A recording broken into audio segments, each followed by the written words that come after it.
Imagine. You wake up to the sound of wind whispering through half-carved pumpkins. Candles flicker. Shadows dance. The air smells of wood smoke and cold apples. Somewhere in the dark, laughter echoes, but it's not all from this world. Halloween. A night of masks and lights, sugar and fright. A night when even the most skeptical among us feels something. That quiet prickle at the back of your neck as leaves scuttle across pavement, as if they're alive. That flicker in the corner of your eye when you swear the shadow just moved. We call it fun. Harmless. But once upon a time, the world thought differently. Once, this night was sacred, a threshold between life and death. Once, the world truly stopped breathing.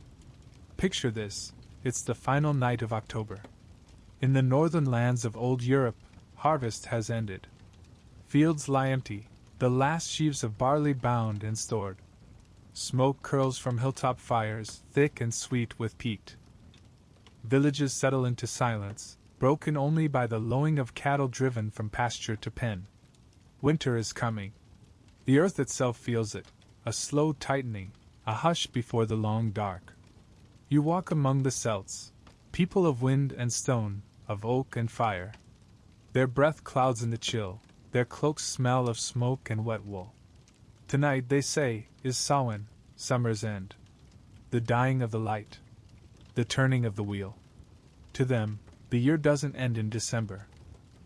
It ends tonight, when autumn exhales its final sigh.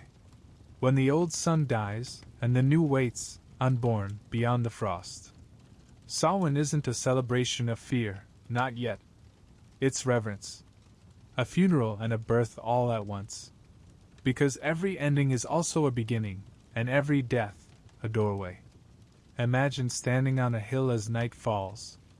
Below, the valley is swallowed by mist. Fires bloom across the horizon, hundreds of them, sending orange light into the starless dark. You hear chanting, low and rhythmic, rising with the flames. The Celts believe these fires protected them, purifying, guiding, binding their world to the next. Smoke drifts over the fields where ghosts are said to wander. The smell of burning wood mixes with damp soil and crushed apples. Dogs bark nervously. Somewhere, a crow shrieks, once, twice, and then silence. You feel the change in the air. A pause. A tremor. As though the earth itself holds its breath. This is the night the world thins, the liminal hour, when time loosens its grip. Boundaries dissolve. The living and the dead stand on the same ground. The Celts called this the in-between, and it was not taken lightly. It's easy now, in our electric age, to forget how absolute darkness once was. No street lamps. No glowing windows. Only the cold gleam of stars and the uncertain flicker of flame. When night fell, it was a descent, a surrender. And on this one night, they believed, that descent opened a door. You imagine the villagers moving through the blackness, their torches painting fleeting faces on the wind. They whisper names of the dead. Fathers. Mothers. Children lost to fever or war. They believe those spirits are near, watching, listening. To the Celts, the world was never divided cleanly into heaven and hell. It was a circle, a vast, breathing cycle. The dead were not gone, they were just across the veil, waiting to be remembered. And Samhain was the night of remembering. They left food on doorsteps, milk, bread, apples, offerings for wandering souls. If treated kindly, the dead would bless the household. If ignored, well, the stories say they could grow restless. And no one wanted restless spirits at their door. The air thickens. Somewhere, a cow lowing turns to a moan that doesn't sound entirely earthly. A chill slides along your skin. You pull your cloak tighter, but it's not the cold that unsettles you. It's the feeling of being watched. The fires are burning high now. Men feed them with oak branches and dried herbs, sparks leaping into the night. Women toss handfuls of grain into the flames, murmuring prayers for the year to come. Children huddle close to their mother's skirts, wide-eyed at the heat, the roar, the color of the sky. And in the heart of it all, the Druids, robed solemn, move through the smoke. They carry torches lit from the sacred fire, walking from hill to spread its light. Each family will take a coal home, to rekindle their hearth for winter. It's a blessing, a renewal, fire as life, as memory, as protection against the unseen. Because tonight unseen things are moving. You've heard the phrase, the veil is thin. It's poetic, but to the Celts it was literal. They believed that on this night, doors to the other world stood open. Spirits wandered freely, ancestors, yes, but also fair folk, shapeshifters, beings who did not belong entirely to either side. Some brought gifts, prophecy, luck, wisdom whispered in dreams. Others brought ruin, stealing livestock, luring travelers into the mist, or driving the living mad with riddles they could never solve. So the people disguised themselves, cloaks inside out, soot on their faces, masks carved from bark or bone. Not to celebrate mischief, but to survive it. To confuse the spirits. To walk unnoticed through the night. A tradition that, thousands of years later, would become our costumes, echoes of an ancient defense against the dark. If you could stand there, on a ridge in Ireland 2,000 years ago, you'd see a world that breathes differently. No border between the sacred and the mundane. Every flicker of light is a prayer. Every shadow holds meaning. This isn't superstition, it's survival.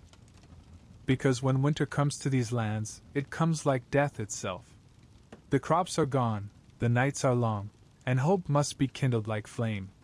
And so they turn to ritual, to story, to fire, to make sense of endings, to remind themselves that even the darkest night leads back to dawn. The modern world calls it Halloween. But that word, Halloween, began as All Hallows Eve, the night before All Saints' Day, when the church tried to reclaim what could not be forgotten. We'll get there soon enough. For now, feel the raw pulse beneath the modern mask. Candy wrappers and neon lights, yes, but underneath, the same heartbeat that echoed through those ancient hills. Fear. Wonder. Reverence. The instinct to look into the dark and see not emptiness, but possibility. Somewhere, the fires begin to die. The singing fades. The last embers glow red against the black earth. People drift back toward their huts, their feet crunching over frostbitten grass. You linger a moment longer, watching the stars spill like cold dust across the sky. You think you hear footsteps behind you. But when you turn, there's nothing there. Only the hush of the wind through dry reeds, whispering words you almost understand. Samhain has begun. And whether you're standing in an Iron Age field or a suburban street lit by porch lights, it's the same truth. This is the night the world changes. The night when time folds, when memory burns bright, when the dead draw near to listen. The night when fire is more than flame. It is hope. It is warning. It is the promise that death, like winter, is only a season. The fire crackles. The stars wheel. And somewhere beyond the horizon, the first frost of winter begins to fall. The last embers fade, and for a moment, everything is silent. Only the smell of smoke remains, that soft, earthy perfume of burnt wood and cooling ash. You stand on the hillside, breath white in the night air. The world feels suspended, like the pause between a heartbeat and the next. Then the wind changes. It carries the sound of hooves. Slow, deliberate, echoing through the mist. Down in the valley, a horn sounds, low and mournful, a note that seems to come from somewhere older than music itself. This is Samhain, yes, but it is also something deeper. A threshold that began long before the word existed, born from the oldest rhythm of all, the turning of the seasons. Imagine the land as the Celts knew it. Not the soft, green countryside of tourist postcards, but a harsher world, raw and alive. Forests stretch like dark seas, filled with wolves, boar, and older fears that have no names. The air smells of damp moss, heather, and peat. The sky is heavy with rain. Life here isn't measured by calendars, but by the pulse of nature itself. When the first frost comes, when the berries dry, when the cattle must be brought in from the high pastures. In this world you don't own the land, you borrow it from the gods. And those gods are not gentle. They are wild and untamed, guardians of rivers, storms, and death. The Celts didn't worship in temples but in the open air, in groves and clearings where the air felt charged with presence. They believed the earth itself breathed, that the hills were hollow with spirits, that stones could remember, and that the dead never truly left. It's easy to romanticize them now, to imagine painted warriors with blue-woad spirals, drinking mead beside roaring fires. But the truth is quieter and stranger. Their year was a circle divided into halves, light and dark. The bright half began with Beltane in May, the season of fertility, fire, and life. The dark half began now, with Samhain. It was not evil, not cursed. Merely necessary. For life to continue, something must die. Crops wither, leaves rot, animals are slaughtered for meat. The sun retreats, and the shadows lengthen, a cycle older than civilization itself. Samhain was their reckoning with that truth. You can almost hear them gathering in the dusk, families, clans, entire villages. Their torches glimmer like small stars against the dark. They've driven their cattle between twin fires for purification, smoke curling up around horns and hides. They've slaughtered the weakest animals, giving thanks and apology in equal measure. The smell of blood mixes with burning herbs, rosemary, sage, juniper. The air hums with meaning, though no one speaks it aloud. They are preparing not just for winter, but for a kind of death. And with death comes mystery. For the Celts, death wasn't an ending, it was migration. A crossing over to Tir na Nog, the land of youth. A place neither heaven nor hell, but something in between, a mirror of this world, more vivid, more alive. And tonight, the boundary between here and there has thinned to a breath. The Druids stand apart, robed in rough wool, their faces illuminated by firelight. They watch the stars, reading omens in the patterns of flame and ash. They speak of the city, the fair folk, the unseen ones, who move freely between worlds on this night. Not fairies as we imagine them now with wings and glitter, but powerful, amoral beings bound to nature's will. To meet them could mean blessing or ruin. So people take precautions. They leave offerings at crossroads, where paths and fates intersect. They smear ashes on their faces, disguising themselves from spirits who might mistake them for kin and carry them away. They douse the hearth fire, plunging their homes into darkness, a symbolic death of the old year. Then, at midnight, a new flame is lit from the great communal fire, and carried home like a spark of rebirth. The year begins again. You crouch near one of those fires now, feeling its heat on your face. The logs crack and hiss, and sparks drift upward like tiny souls. Behind you, the darkness feels thick, almost physical. You could swear you hear whispers in the wind, voices that don't belong to the living. Every rustle of leaves, every shift of the air, feels heavy with eyes. You realize why they feared this night, not because of monsters, but because the veil between worlds is too thin for comfort. The familiar becomes uncertain. The world of the dead breathes just over your shoulder. Still, no one runs. They accept it, the way we might accept thunder or tide. It's simply how things are. And when fear threatens to take root, they answer it with story. Around the fire, the elders begin to speak. Their words drift like smoke, half prayer, half memory. They tell of Cernunnos, the horned god, lord of the wild hunt, keeper of animals and souls. He rides tonight through the clouds, leading a procession of the dead. His breath is the wind that bends the trees, his hooves strike sparks from the sky. They tell of the Morrigan, the phantom queen, goddess of battle and prophecy. She circles the fires in the shape of a raven, whispering the fates of men. To hear her cry is to know the name of the next to die. But not all tales are grim.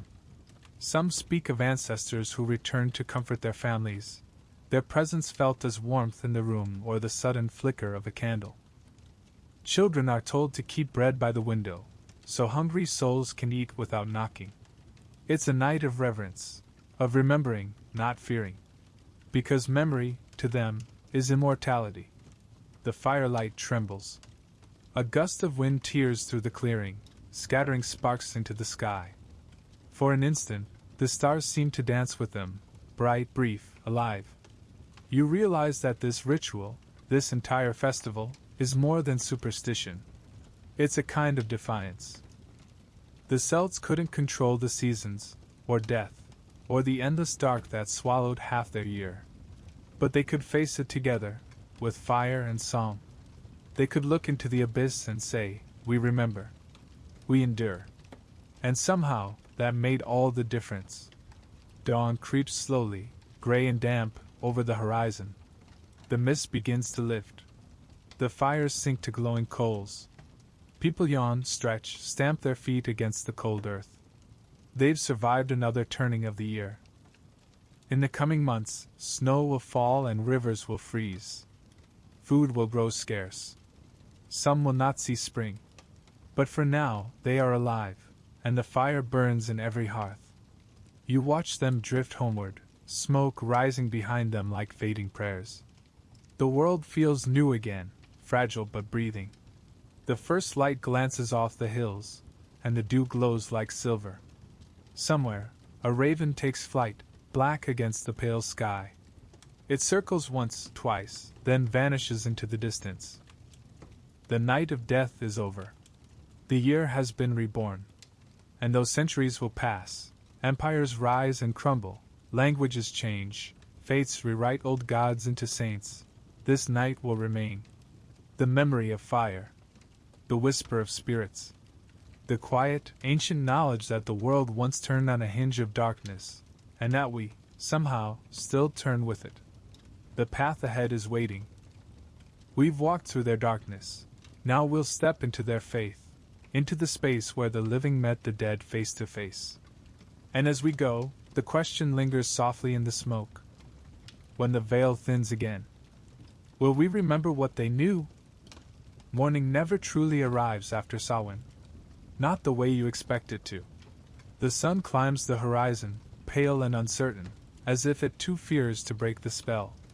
A milky mist lingers over the hills, muffling every sound.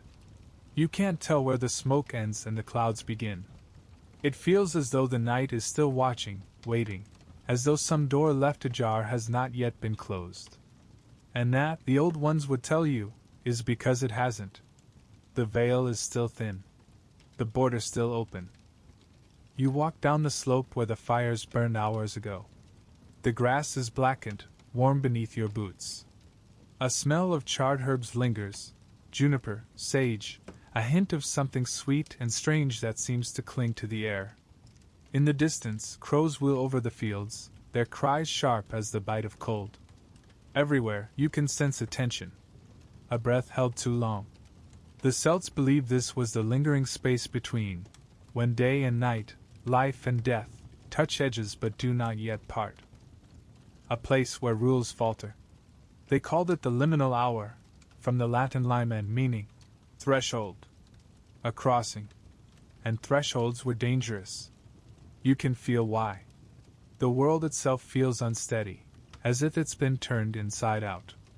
The hills shimmer faintly in the mist, and the trees seem taller than they were last night, their shadows deeper, their silence alive. In this hour, every rustle might be a voice. Every ripple of fog, a movement unseen. To the Celts, this was not metaphor. It was fact. The other world, Tir Nan Nog, the land of youth, or sometimes Mag Mel, the plain of joy, wasn't distant or unreachable. It lay parallel to this one, a mirror just beyond perception. A world of eternal summer. Of gods and ancestors. Of strange music that could lure you into dance and never let you return. It existed beneath the lakes, within the hills, across the sea, anywhere that felt almost real. And on Samhain, the doorways between the two open like the cracks of dawn. There are stories, hundreds, perhaps thousands, of those who cross that line, intentionally or not. They say that in the half-light before sunrise, a farmer might hear his name whispered from the edge of the forest. He'd follow, thinking it a friend, only to find himself standing before a barrow mound aglow with green fire. If he dared step inside, he'd see a feast laid out, food steaming, music echoing from nowhere. The air would shimmer like sunlight through water.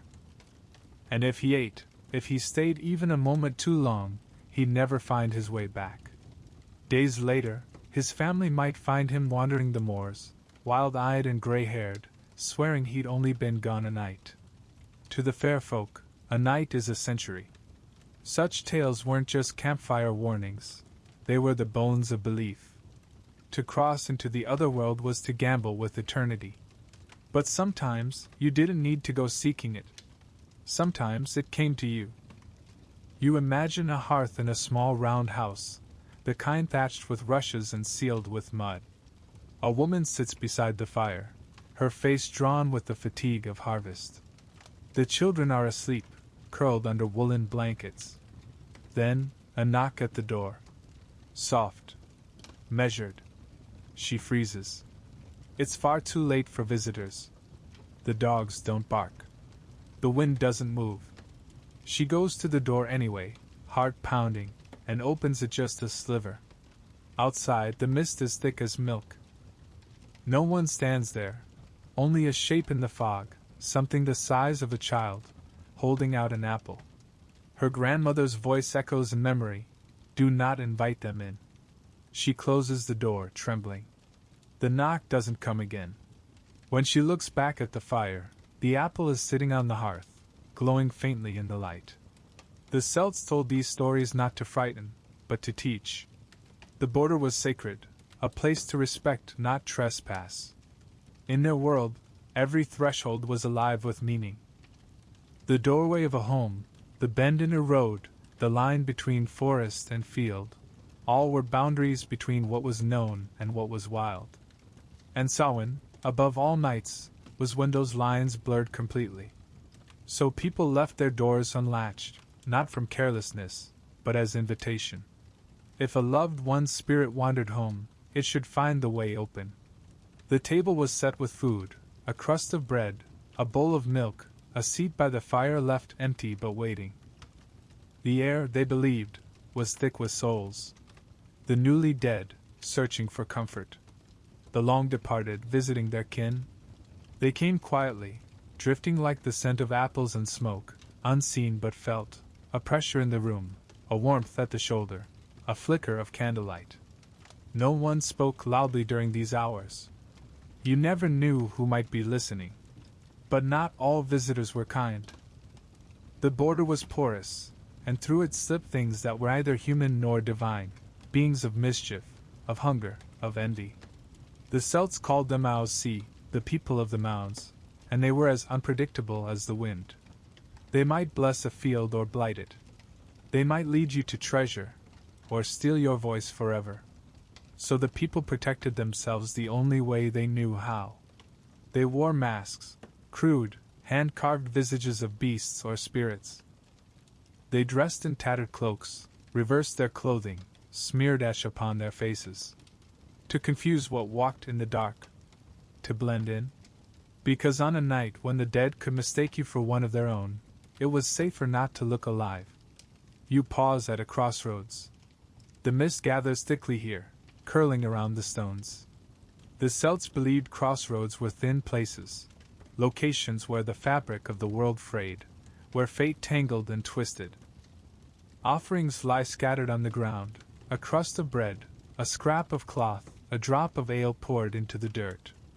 The air hums faintly. It feels as though the world is listening. You think of how modern people talk about ghosts, cold spots, flickering lights, the sense of being watched.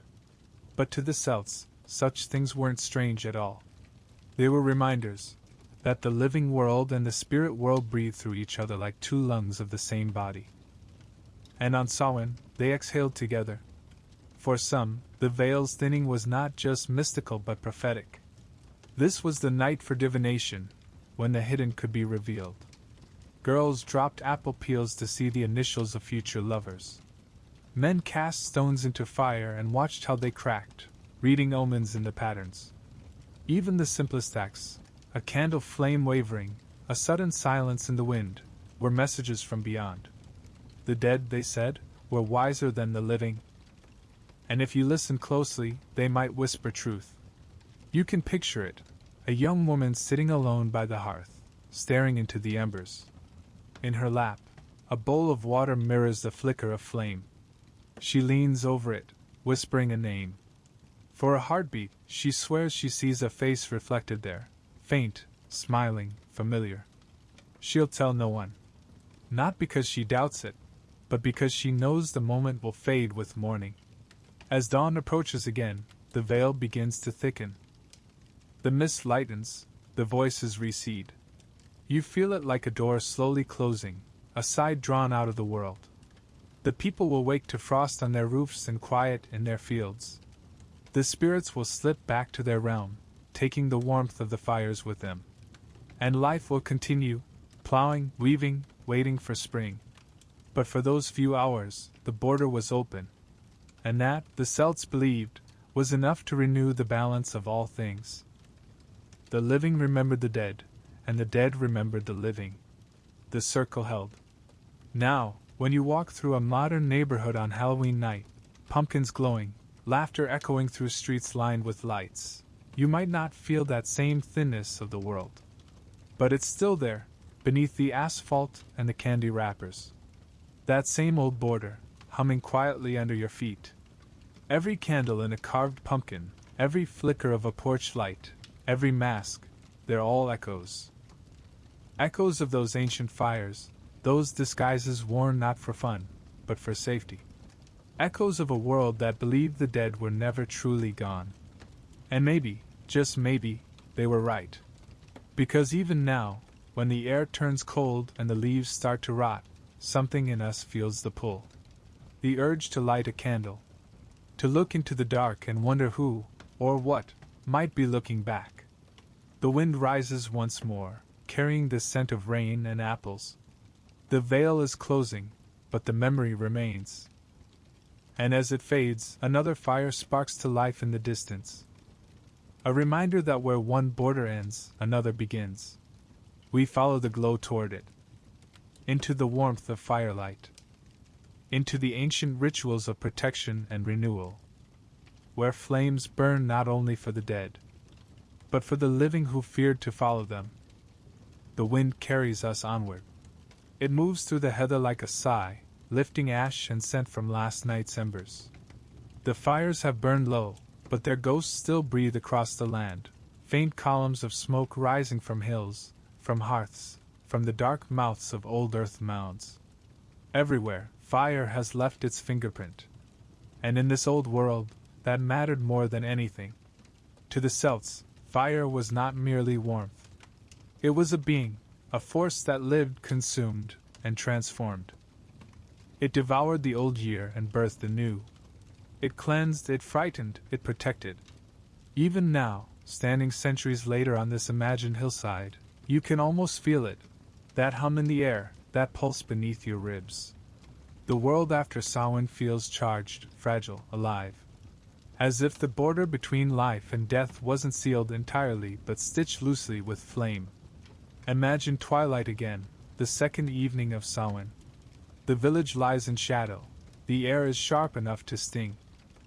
You can hear the crack of kindling, the rhythm of wood splitting, the muffled murmur of breath before ignition. One by one, torches bloom to life, little suns against the dark. In the old Celtic tongue, the fires of Samhain were called bonfires, bonfires as we know them now, because they were built upon the bones of the year, the remnants of the slaughtered livestock, the scraps of harvest, the leavings of life burned to mark its passing. But their purpose went deeper than memory or ceremony. They were shields, light made weapon against the unseen. Because when the veil thins, the world is vulnerable. And so the people answered with flame. You step closer to one of these bonfires, the smoke swirling thick around your face. It burns your eyes, fills your mouth with the bitter taste of oak and ash, and yet you can't look away. The fire dances like something alive, twisting, leaping, bowing to the wind. It has its own rhythm, its own language. A druid stands beside it, his face painted white with lime. He raises a branch wrapped in herbs, yarrow, mugwort, rowan, and tosses it into the blaze. The flames flash green, then gold, then red again. People murmur blessings under their breath, half prayer, half song. This is no idle superstition. They believe the smoke purifies, that its touch seals them against illness and ill luck. Children are lifted through the rising plumes, their hair crackling with static, to guard them through the dark months ahead. Cattle are driven between twin fires, their hides shimmering with heat, a living bridge between danger and safety. Every creature that breathes is reborn in flame. The ritual is communal, not just religion but necessity. In these lands, winter is cruel. The fields will soon freeze, the nights will stretch to unbearable length. Without fire, there is no life.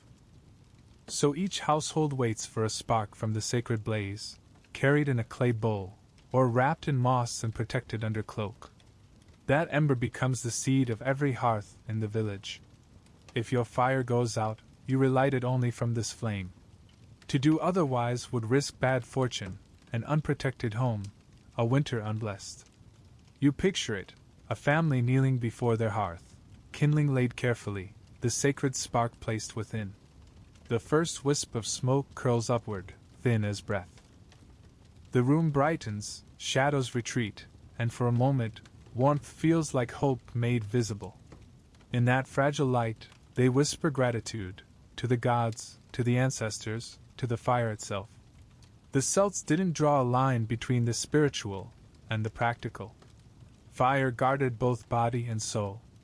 It drove away sickness, yes, but also envy, ghosts, and whatever else slithered unseen through the cracks of the world. Rowan branches were hung above doors, red berries like drops of blood against the cold. Charred stones from the bonfire were buried at the edge of fields to keep away blight. Embers were scattered at crossroads where spirits were thought to linger, to confuse them, to lead them astray. And always the hearth burned. The hearth wasn't just a place for cooking, it was the axis of life. The flicker of flame in the darkness was the pulse of the household. Newborns were carried around it to welcome them into the living world. The dying were placed near it, so their last sight would be light. To extinguish the hearth carelessly was an offense, to gods, to kin, to the order of things. Fire must never be disrespected. It was too alive for that. You might laugh, now, to think of people bowing to flames. But look closer. Haven't we kept the habit? We light candles when we mourn, when we celebrate, when we pray. We stare into campfires and feel something ancient stirring inside, something wordless and vast. We place tiny electric lanterns inside hollow pumpkins, mimicking the glow that once kept spirits at bay. We've simply traded peat smoke for wax and wire. The ritual survived, only its name changed. Back in the dark ages of Europe, long after the Roman legions came and went, these customs refused to die. Even when Christianity spread, the fires still burned. Villagers called them All Hallows fires instead of Samhain flames, but everyone knew what they really were. Old gods dressed in new robes. Some priests turned a blind eye. Others tried to baptize the practice, blessing the flames, giving them saintly meanings. But the people knew better.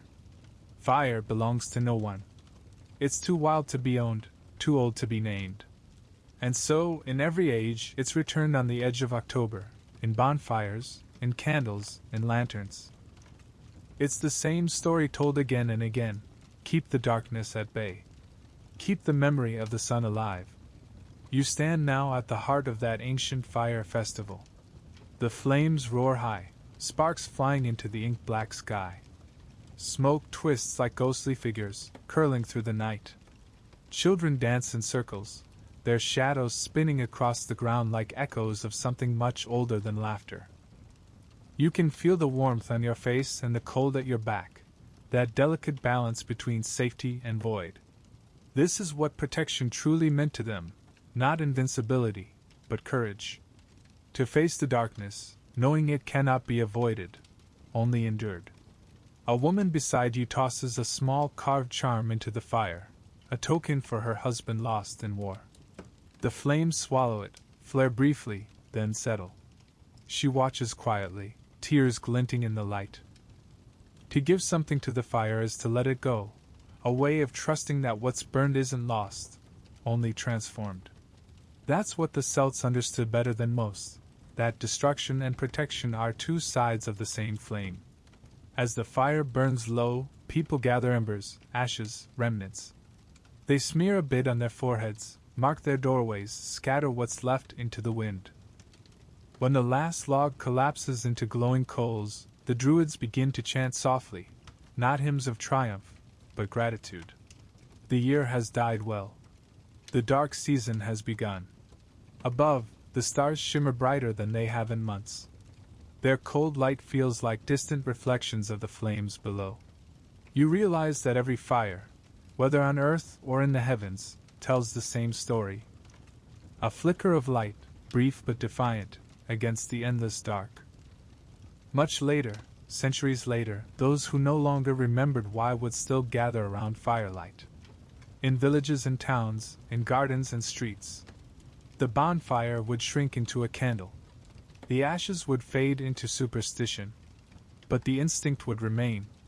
Even now, on Halloween night, we light something, a match, a candle, a carved grin glowing from within orange flesh, and though we laugh, a part of us still hopes it will keep us safe. Safe from what? We don't quite know. But the memory remembers. The mist is returning. The last of the smoke curls upward, carrying whispers into the night. You can almost hear them, prayers, promises, names of the dead spoken softly into the dark. The villagers drift away, leaving only footprints and the faint smell of ash. You stay behind a moment longer, watching the embers fade from orange to black. When the final spark dies, it's as if the earth exhales, a sigh of release, of peace. The fires have done their work. They've burned away fear, renewed the hearths, and guarded the living. Now the night belongs to stillness. But beyond that stillness, another tradition stirs, one born from the same instinct to survive the unseen. Because when darkness returned and spirits still roamed, people found another kind of protection. Not in flame, but in disguise. Where protection takes shape not in burning light, but in the art of becoming someone else. The last sparks fade into the soil, leaving behind only the scent of smoke and a thin ribbon of warmth that curls through the cold air like memory. Night folds back over the land, patient and deep. You can still feel the fire's glow on your skin, but it's a fragile thing, a single heartbeat of light in a world that now belongs to shadows. And it's in that darkness, that sacred uncertainty, that the masks begin to appear. At first, they seem like nothing, smudges of ash on cheeks, cloaks pulled tight, faces half hidden from the wind. But as the fires die and the night grows thicker, shapes begin to move through the mist. Shapes that don't quite look human anymore. A long snout carved from bark. Eyes ringed in soot. A crooked grin painted in berry juice. The people of the night, the ones who have crossed between fire and fear, are dressing themselves in the language of shadow. They are hiding. But also, they are becoming. You walk among them as they move through the village, silent except for the rustle of straw and the faint crunch of frost beneath bare feet. Their disguises are rough, primitive, uncanny, animal heads, hollowed gourds, cloth masks sewn with crude thread. But when the moon catches them just right, they look almost alive. This isn't play. This isn't theater. It's protection. Because the fires have burned, yes, but the veil still shivers. The spirits haven't all returned to their realm. Some linger, lost, curious, hungry. And so, the living must make themselves unrecognizable to the dead. The Celts believed that if a spirit mistook you for one of its own, it would pass you by. But if it recognized your face, it might follow you home. So you don't risk it. You blur yourself. You become something between. The word for this ancient art of hiding has been lost, worn away by time and translation. But its logic is eternal. Every society that has felt the press of winter has understood this instinct, the need to mask the self when the world turns strange. To confuse what hunts, to appease what watches. The Celts were masters of this subtle ritual. They would smear ash and fat on their faces, pull the hides of animals over their shoulders, drape themselves in ragged cloaks stitched from scraps of last year's garments. They'd stalk the night in silence, eyes glittering from holes cut in rough masks made of wood or leather. Some took on the shapes of beasts, deer, wolves, ravens, spirits of strength and cunning. Others dressed as the very things they feared, believing that by wearing the image of death, they could master it. It was transformation as protection. Magic stitched with thread and mud. And here's the strange thing. When you hide your face long enough, the world starts to respond differently. You feel it even now, as you imagine slipping one of those masks over your own face. The chill of leather against your skin. The smell of smoke and animal fat. The eye holes narrow your vision, frame the night into fragments. Something changes. The mask doesn't just conceal, it alters. It allows you to step sideways out of your ordinary self, to become something older, freer, wilder. This was the hidden gift of Samhain's disguise. It wasn't only about fear, it was about release. You follow the procession down a narrow path toward the edge of the village. The moon paints everything silver, the fields, the fences, the curls of breath in the air. The masked figures move like smoke, carrying torches that sputter in the wind. Children whisper to one another beneath their coverings, the sound small and secret. At the crossroads, they stop. A woman steps forward, her face hidden beneath the skull of a stag. She lifts a torch high, her shadow stretching across the stones. Then she begins to dance. It's not graceful, not like the courtly dances you'd find in centuries to come, but raw, feral, rhythmic. She stamps the earth in patterns older than language. Others join her, circling, weaving in and out, their movements syncopated with the hiss of fire. Around them, the mist thickens. You'd swear you see shapes within it, watching, circling, drawn to the rhythm but never quite crossing the line into human light. It's said that on Samhain night, when the dead walk, they too love music. And so the living offer it, not in invitation but in peace. A truce. For one night only. As the dance fades, the disguised figures begin to drift away in pairs and small groups, their torches dimming to embers. They visit doorsteps, leave offerings, murmur blessings or warnings. You can see now how this ritual, this walking in disguise, this exchange between house and wanderer, would one day evolve into something familiar. A small figure knocks on a door. A gift is given, bread, fruit, a sip of ale. And with that, the unseen debt between the living and the dead is paid for another year. Souling, it will be called centuries later, the offering of food to travelers in exchange for prayers for the dead. And later still, trick or treat. A ritual memory wrapped in laughter, candy, and plastic masks. But the essence is the same, appease what lingers, honor what watches. And above all, remember that masks are not lies, they are bridges. You stop before an old hut at the edge of the settlement. The doorway is hung with rowan twigs and a string of dried apples. A small clay lamp burns inside, its flame trembling. Through the narrow doorway, you glimpse an elderly woman seated by the hearth. Her hands are busy shaping something, a face, perhaps, carved from wood. It's crude, unfinished, yet already haunting. She looks up at you, though you haven't made a sound. Her eyes are pale and clear, like water that's seen too many winters. Every mask has a twin, she says softly. One you wear, and one that wears you. Her words drift like smoke. You understand, dimly, what she means, that the act of disguising oneself is also a form of truth-telling. That in pretending to be something else, you sometimes uncover what you are. She sets the mask aside, face down, as though to keep its gaze contained. "Take care on your way home," she murmurs. "Not all faces can be removed by dawn." You step back into the night. The firelight of the village glows faint in the distance.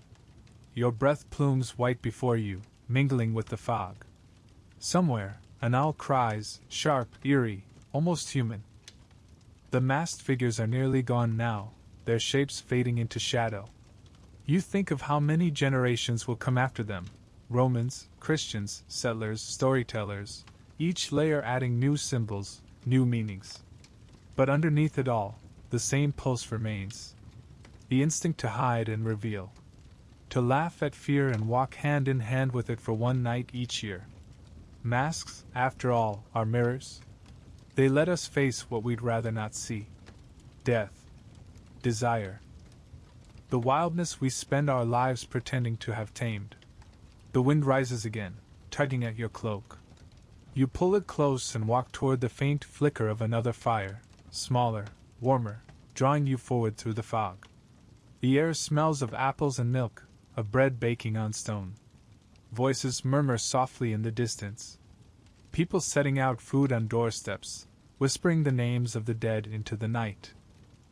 And you realize the disguises, the masks, the hiding, all of it leads to this, the offering. The quiet invitation to those who have gone before. To share the table once more. To be remembered.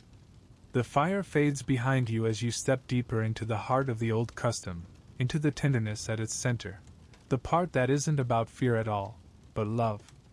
The living, calling softly to the departed. Bread for peace. Milk for kindness. Apples for remembrance. The next fire glows faintly through the mist. And as you approach it, the voices fade into whispers. The night grows still again, the kind of stillness that feels full rather than empty. The wind quiets as you walk. The village has dimmed into shadow, a soft hush that feels deliberate, as though every living soul is holding its breath. The scent of smoke lingers faintly, but now another aroma drifts through the air: warm bread, milk, apples baked by the hearth. Sweet and ghostly, like memory turned into scent. This is not a feast for the living. It is a table set for the invisible. You follow the smell toward a cluster of small huts, their thatched roofs glistening with frost. Light flickers behind thin hides stretched across window frames. Inside, the air is heavy with warmth, firelight, animal breath, and the sound of low murmurs. A woman kneels before her hearth, arranging food with careful hands. On a wooden plate she places a slice of bread, a bowl of milk, and a single red apple. Not for herself. Not for her children sleeping nearby. But for those who cannot knock, for the ones who drift unseen through the cold. The offering sits beside the door, waiting. You might think of it as superstition. But to the Celts, this was duty, hospitality extended beyond death itself. The spirits of ancestors were believed to wander on Samhain night, crossing the thin veil between worlds to visit the homes they once knew. They weren't feared, not exactly. They were family. And family, no matter how far gone, must be welcomed. So doors were left unlocked, hearths kept glowing, and meals shared with shadows. Each household had its own ritual. Some left the first bite of supper untouched, a silent seat for the departed. Others laid out full spreads, whispering names as they placed each dish, inviting their loved ones to draw near and partake. It wasn't about eating. It was about remembering. Every crumb, every flicker of flame, was a way of saying, "You are not forgotten." You crouch near one of these humble offerings, feeling the cold creep into your knees. The bread still steams faintly. The milk trembles in its bowl.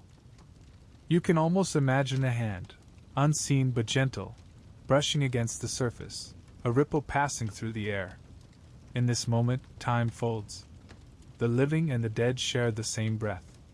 This is what Samhain truly was, not a night of fear, but of connection. The Celts didn't see death as a severing. It was continuity, a journey along the spiral. The dead weren't gone, they were simply waiting beyond the mist. And this night, this single turning of the year, was when the path opened both ways.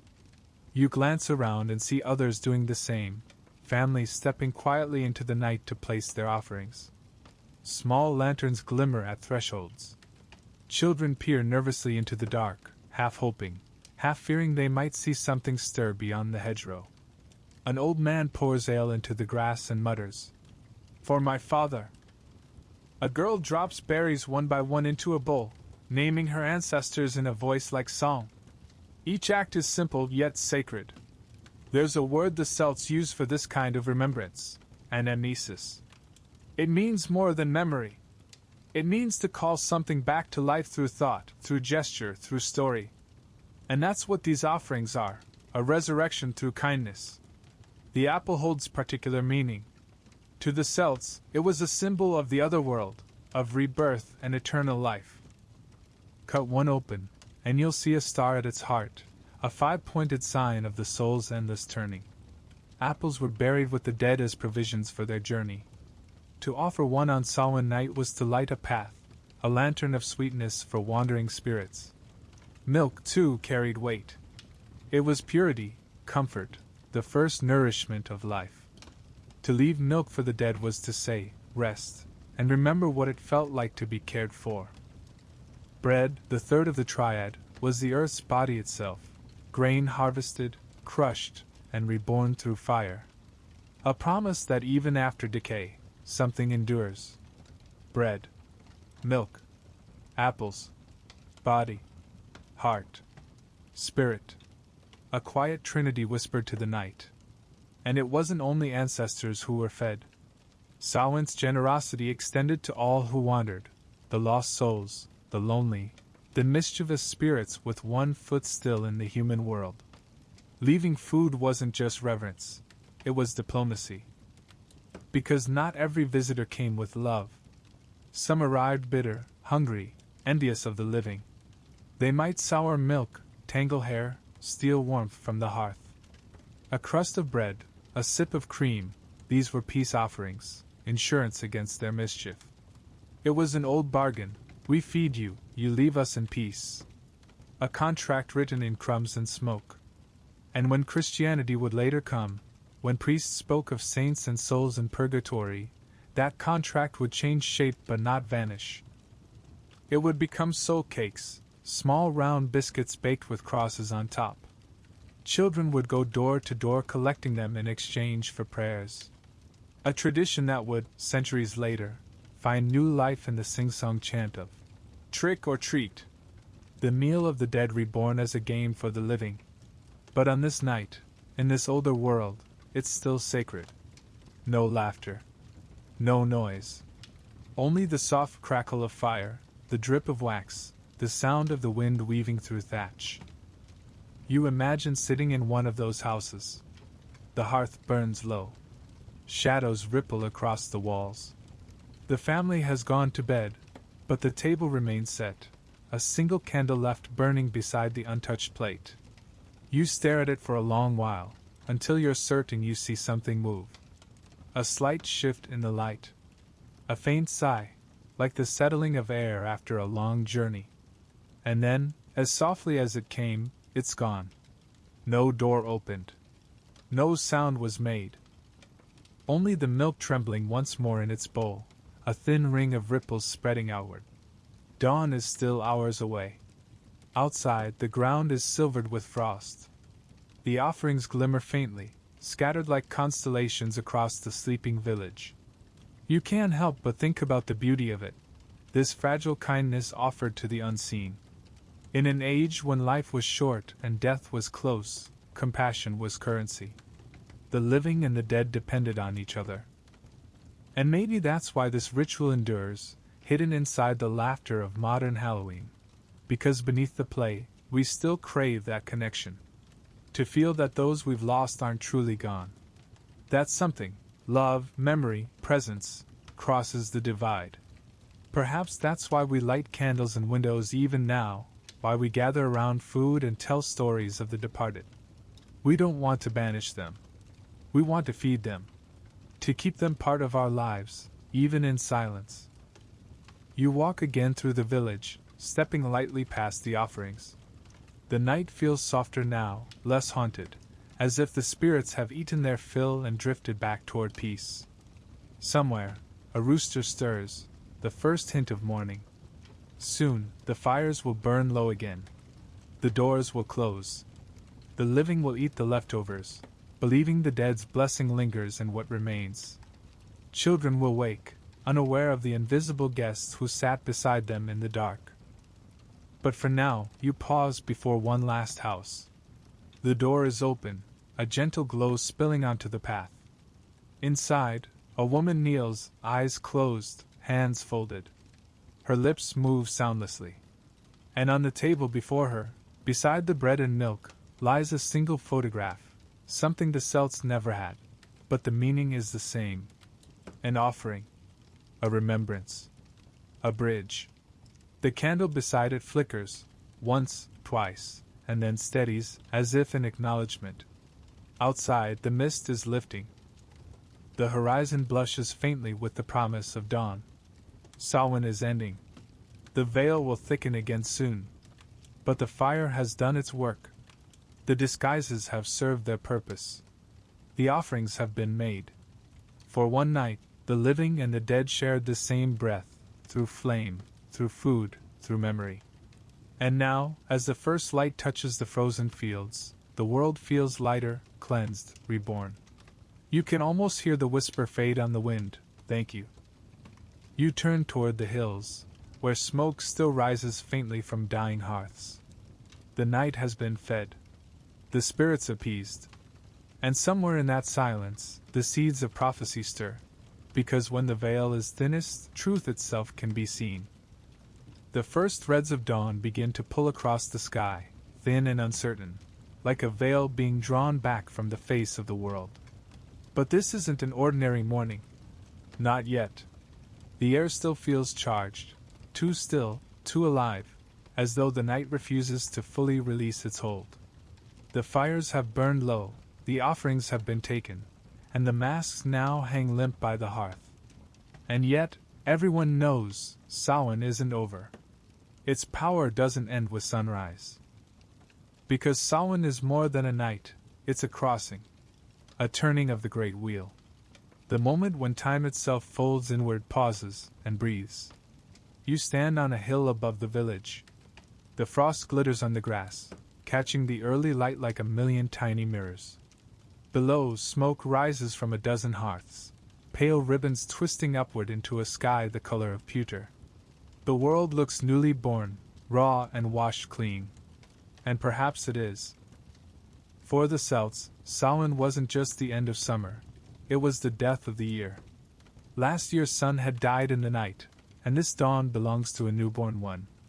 The boundaries between what was and what will be are paper thin. Anything, everything, feels possible. You can almost sense it, the tilt of the earth, the turning of the seasons, the invisible hinge upon which all creation pivots. A great, cosmic breath drawn in, but not yet exhaled. This is the heart of Samhain. The night of transformation. The Celts didn't fear endings the way we do. To them, every death was a seed, every decay the root of renewal. They lived in cycles, day into night, summer into winter, birth into death and back again. And Samhain was where all those circles met. That's why it wasn't simply a festival, it was a sacred pause. A still point between two halves of existence. The bright world of harvest and the dark world of survival. The realm of the living and the realm of the dead. The sun that was dying and the one waiting to rise. Everything balanced on the edge of that moment. You imagine the people gathered again at sunrise, eyes red from lack of sleep, hearts full of something they can't quite name. They faced the dark and lived. Now they prepare to face themselves. Because when the veil thins, it isn't only the dead who become visible. The truth does too. Samhain was not just a time for ghosts. but for revelation. Prophecies were spoken on this day. Omens read, futures glimpsed, decisions made that would echo through the year to come. It was believed that time itself weakened, that for a few fleeting hours, one could peer through it like mist and see what lay ahead. The Druids led rituals in the open fields, reading meaning in the flight of birds, the crack of burning logs, the drift of smoke. Young men watched the shape of their shadows in the morning light. A short shadow promised life, a long one hinted at death before the next harvest. Women dropped hazelnuts into the fire, naming each for someone they loved. If a nut burned bright and steady, that bond would hold. If it sputtered and popped, the tie was doomed. The world itself seemed to whisper answers, if you were brave enough to listen. You walk through the mist, still clinging to the edges of the land. It curls around your ankles like something alive. In the distance, you see a figure standing alone beside a stream. A young woman, her cloak dark with dew. She's holding an apple, red, perfect, gleaming even in the gray light. She turns it in her hands, murmuring words you can't hear.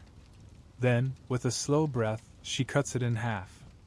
Inside, the five-pointed star of its core glistens, the symbol of spirit and the turning year. She drops one half into the water and watches it float downstream. If it drifts smoothly, her path will be easy. If it snags or sinks, she'll face hardship before spring. The current catches it, spins it once, and carries it away.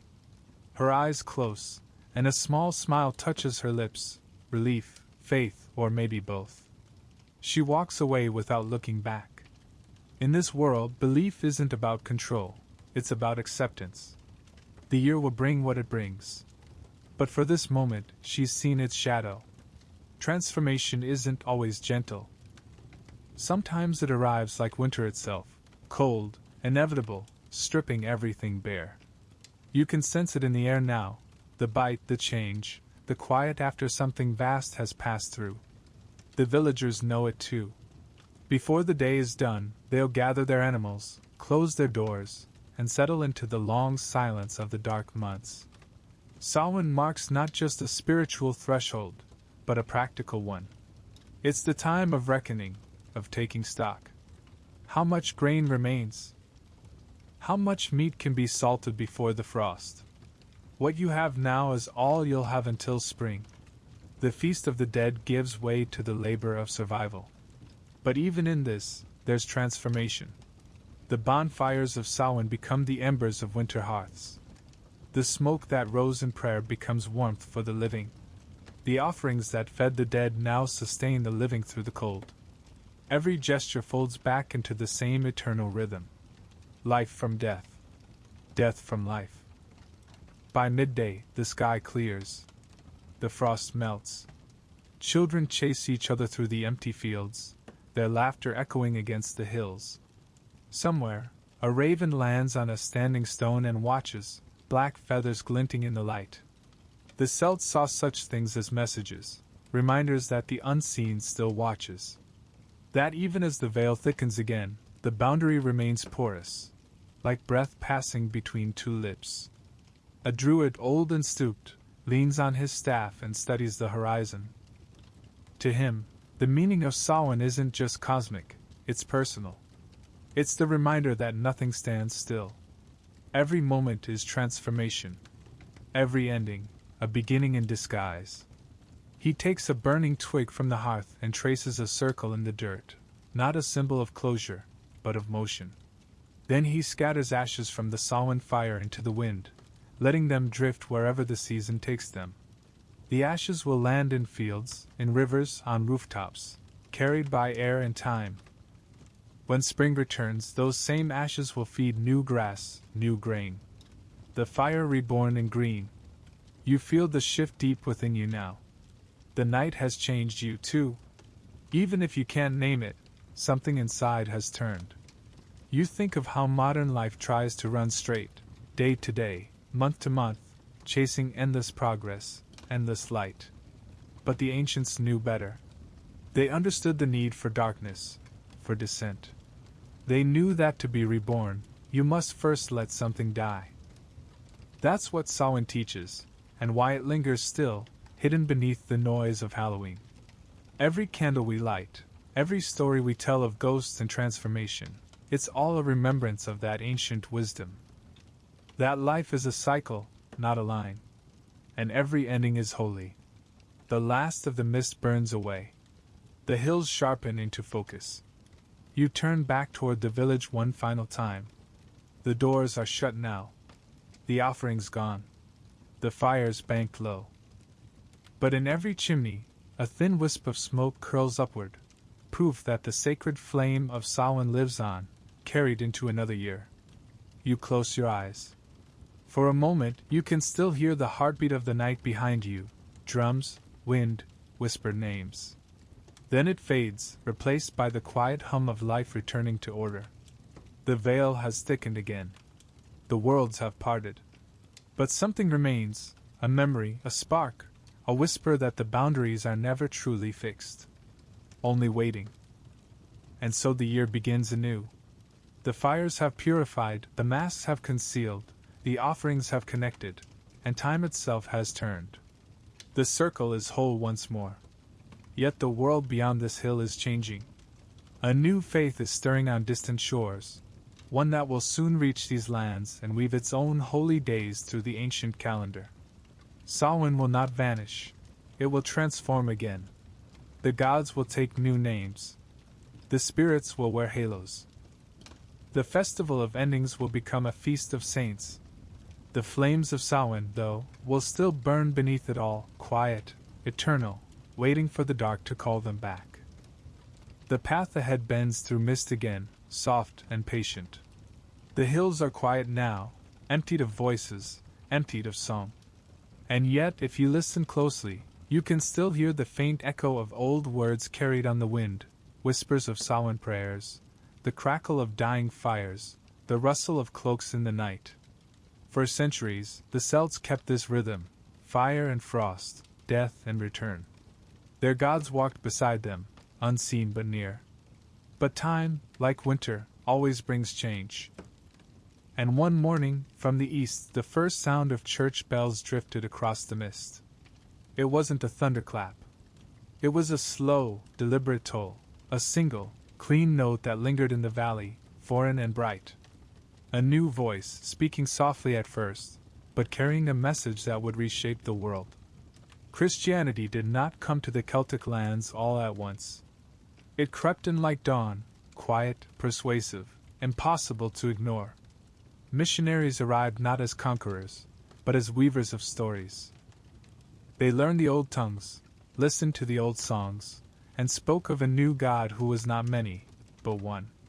They carried symbols unfamiliar yet strangely resonant, a cross of wood instead of the wheel of the sun, a flame of faith instead of the fire of Samhain. And though their theology was different, their language of light and darkness felt achingly familiar. The Celts listened.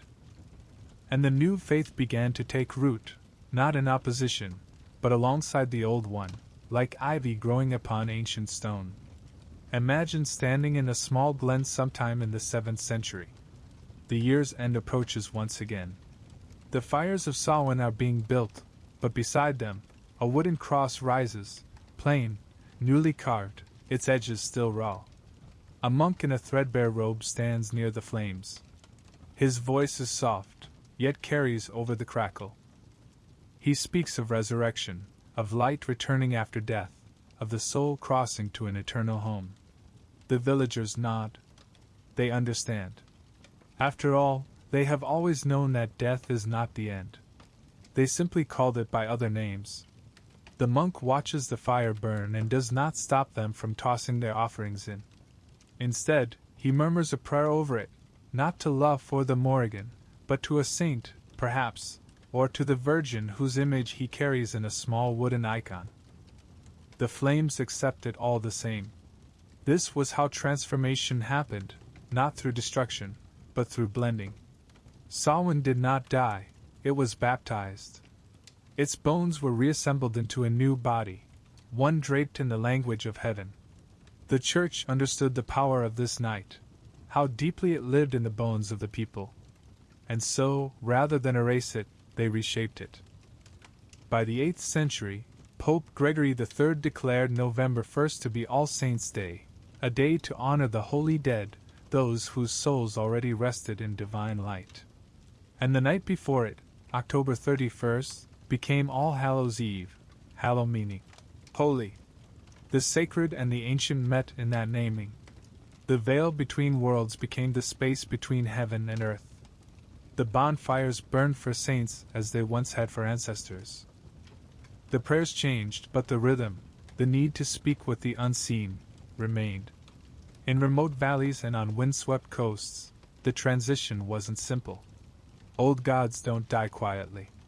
You can almost picture it, an aging druid, his hair gone to frost, watching as a stone circle is overgrown with grass while a chapel rises nearby. He says nothing, only runs his hand across the stones, feeling the pulse that still beats faintly beneath them. The monks build their churches from the same stones the druids once used for their rites. They do not understand that, in doing so, they are merging two worlds rather than dividing them. In truth, the lines blur beautifully. Saint Bridget is revered like a goddess, her name carried over from the Celtic bride, keeper of the hearth and flame.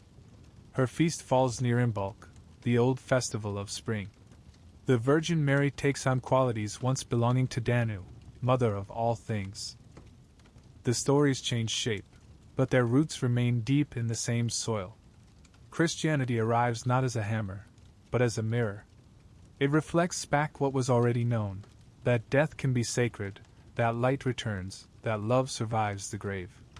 And yet, for all its gentleness, the old faith begins to recede. The great bonfires are fewer now. The sacred groves are cut down, their trees used to build altars. The songs of Samhain are rewritten into hymns of saints. But listen closely, and you can still hear the old melody beneath the new words. At night, the villagers still leave bread on the doorstep, only now they say it's for the souls in purgatory, not the ancestors of old. Children still carve faces into root vegetables, calling them soul lights to guide the faithful departed. And families still gather by the hearth, telling stories of those who came before. The names have changed, the instinct remains. Because memory is a kind of religion too. Picture a small churchyard in Ireland around the 10th century. The mist clings low to the grass. Inside the chapel, candles burn for the saints. Outside, families gather around graves with food and drink. They pray, but they also eat, laugh, and cry. The priest doesn't scold them, he knows better. The line between worship and remembrance is too thin to separate. He blesses their bread, their ale, their tears. A woman sets a lantern at the foot of a headstone, whispering the name of her child who died the year before. The light flickers and holds. A symbol of hope, of presence. Of a love that refuses to be extinguished. In that moment, the ancient and the Christian coexist perfectly. One flame, two languages. Across Europe, the pattern repeats. By the 11th century, All Souls' Day follows All Saints, a day not just for the holy, but for every departed soul. The church bells toll through towns and villages, calling the living to pray for the dead. And still, beneath the chime, the heartbeat of Samhain pulses quietly. The bonfires remain, though now they are blessed by clergy. The offerings continue, now called alms.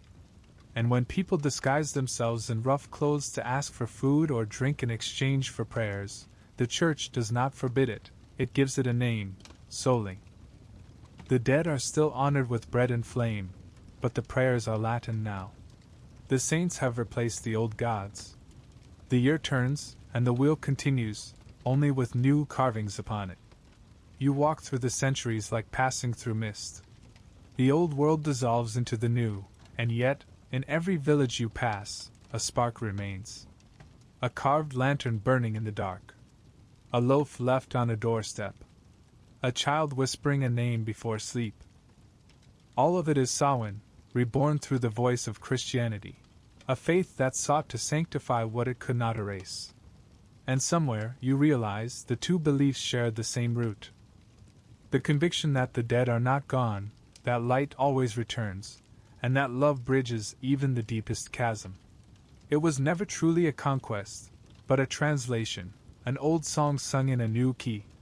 By the time the Middle Ages unfold, Samhain has become All Hallows Eve in name, but its bones are unmistakable. The fires still burn on hilltops, now called vigil flames. The bells still toll for souls, as the wind carries whispers through the churchyards. And the people still feel it, that shiver, that hush, that sacred pause when the year turns and the world holds its breath. Because faith may change, but the night remains the same. The veil still thins. The dead still draw near.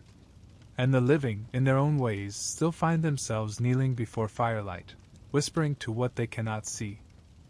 You stand once more at the edge of the village as evening falls.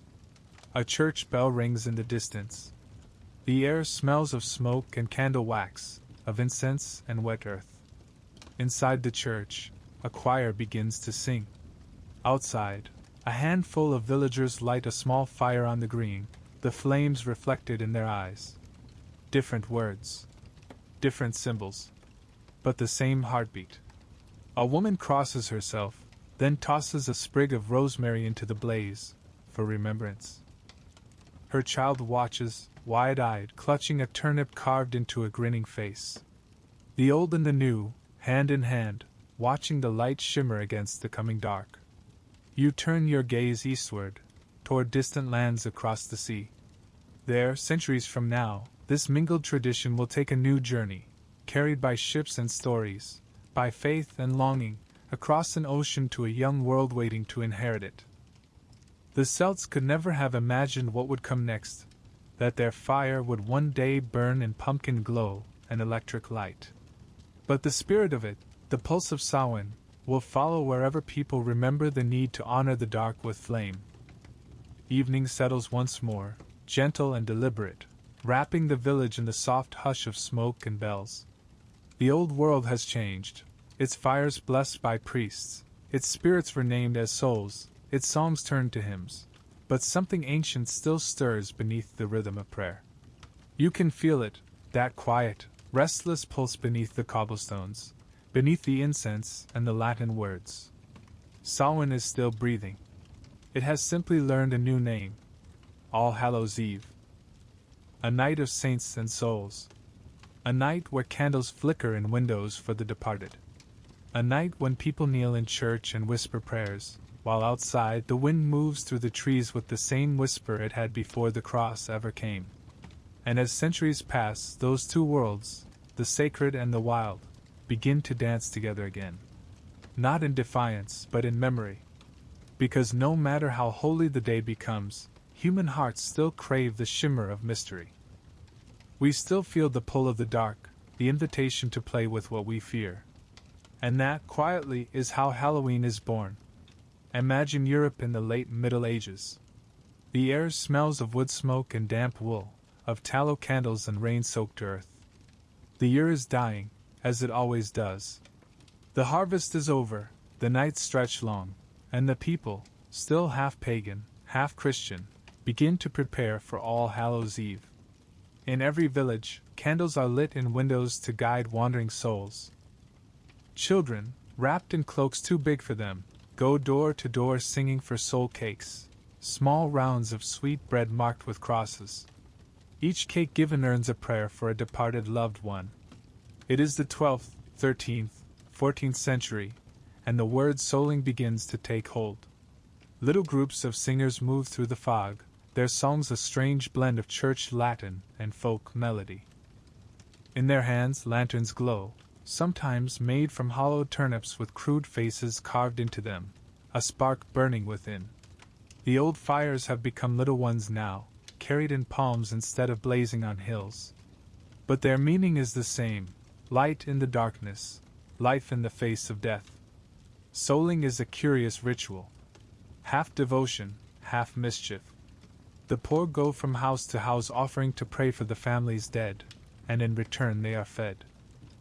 If they are turned away, they may leave a warning instead, a small curse, a rhyme, a broken twig left on the doorstep. Kindness brings blessing. Greed brings trouble. The echoes of Samhain's bargain live on, feed the wandering souls, or risk their displeasure. And as the years roll forward, the practice spreads across Britain and Ireland, gathering new shapes as it goes. The masks of the old Celtic night resurface as mummers' disguises, ragged, comic, theatrical. The bonfires are still lit, though now they honor saints instead of gods. And always, there is that thread of playfulness weaving through the reverence, a soft laughter at the edge of the dark. Because even holiness, it seems, cannot quite extinguish the joy of the unknown. In the countryside, the old superstitions never die fully. Farmers still leave out apples for spirits on All Hallows Eve. Girls still perform small charms to see the faces of future husbands in candlelit mirrors. And boys, emboldened by the darkness, begin to play tricks, moving gates, scattering ashes, swapping livestock between pens. A harmless echo of the fair folks' mischief. The night becomes a theater of inversion. Rules loosen, roles blur, laughter replaces fear. The church looks on with weary tolerance. They know that trying to stamp out the spirit of Samhain would be like trying to extinguish the stars. Better to bless what cannot be banished. And so, the night persists, caught between prayer and play. Centuries turn like leaves in the wind.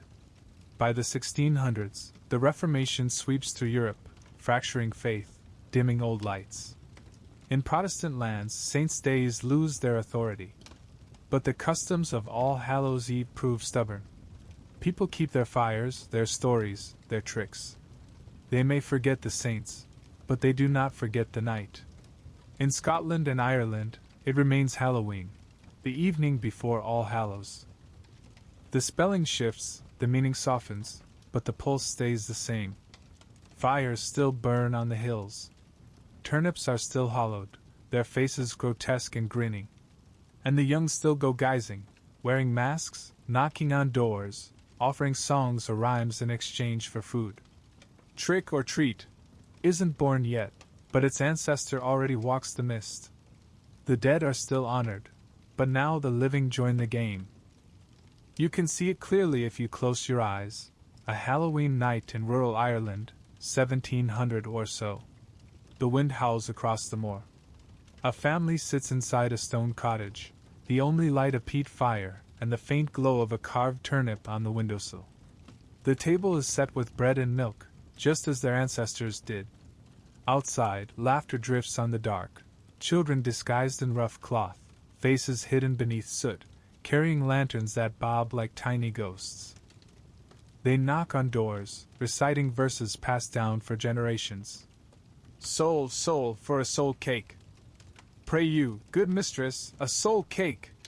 1 for Peter, 2 for Paul, and 3 for him who made us all. The door opens. A hand offers them cakes, coins, or fruit. They thank her, then vanish back into the night, their songs echoing through the mist.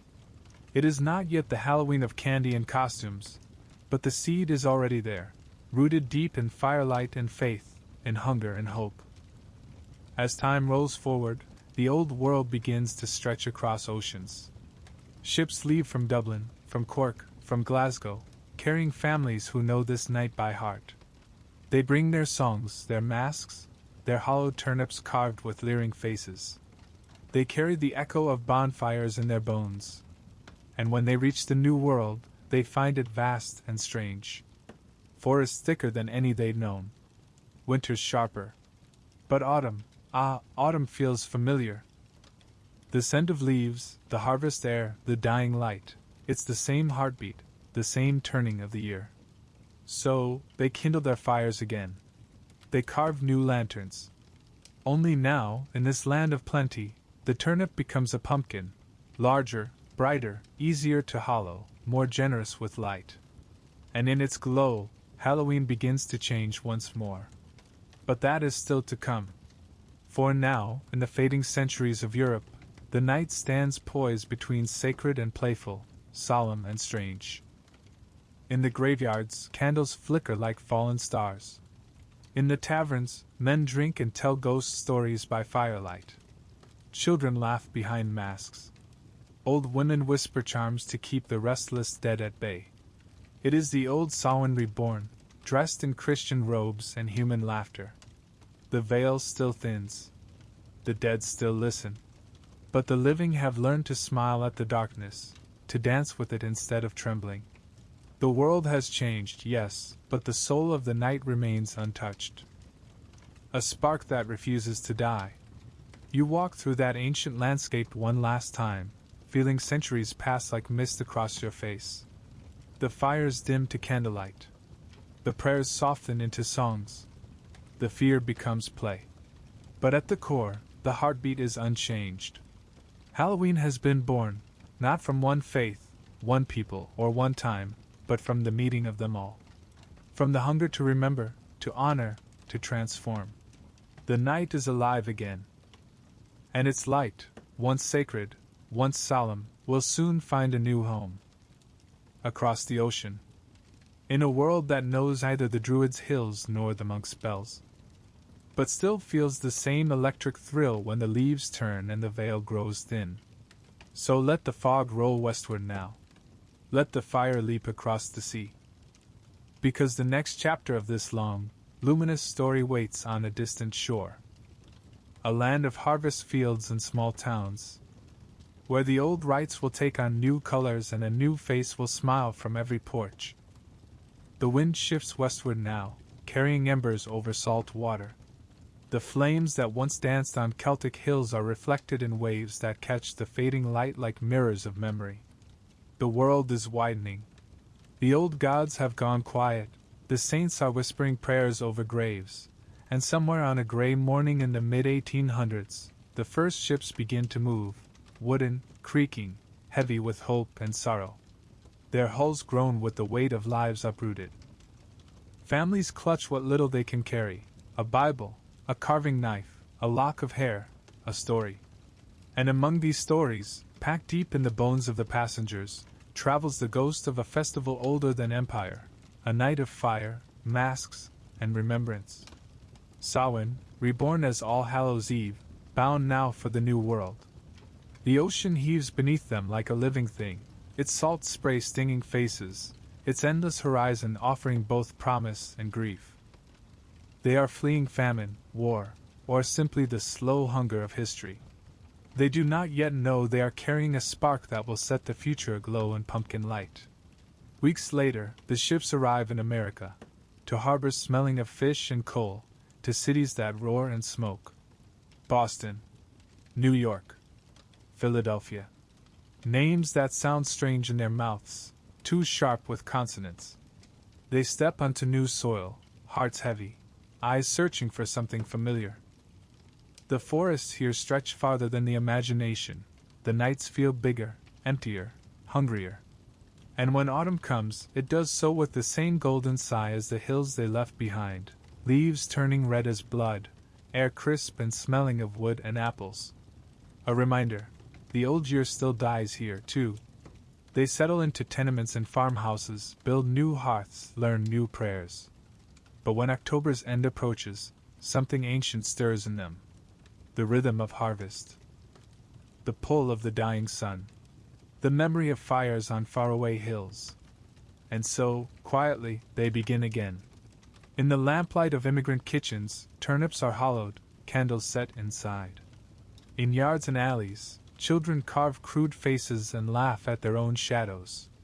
Bread and milk appear on windowsills for the departed, even if the neighbors don't understand why.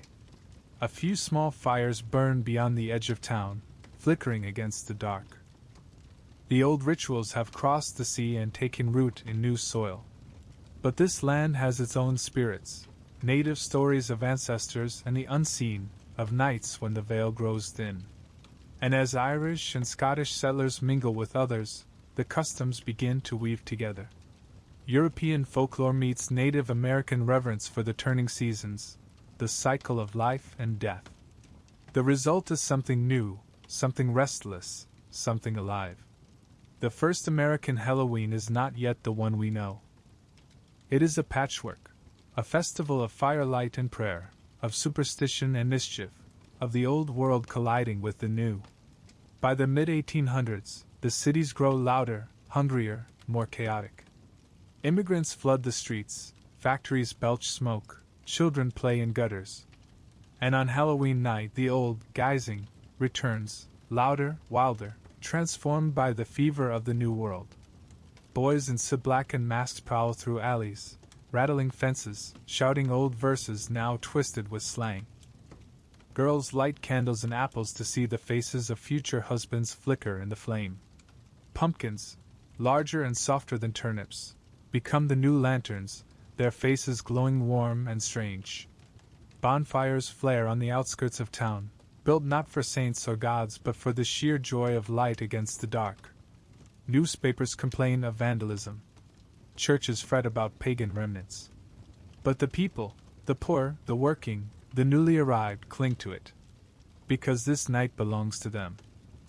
A night to laugh at fear, to remember the dead, to be someone else, if only for a few hours.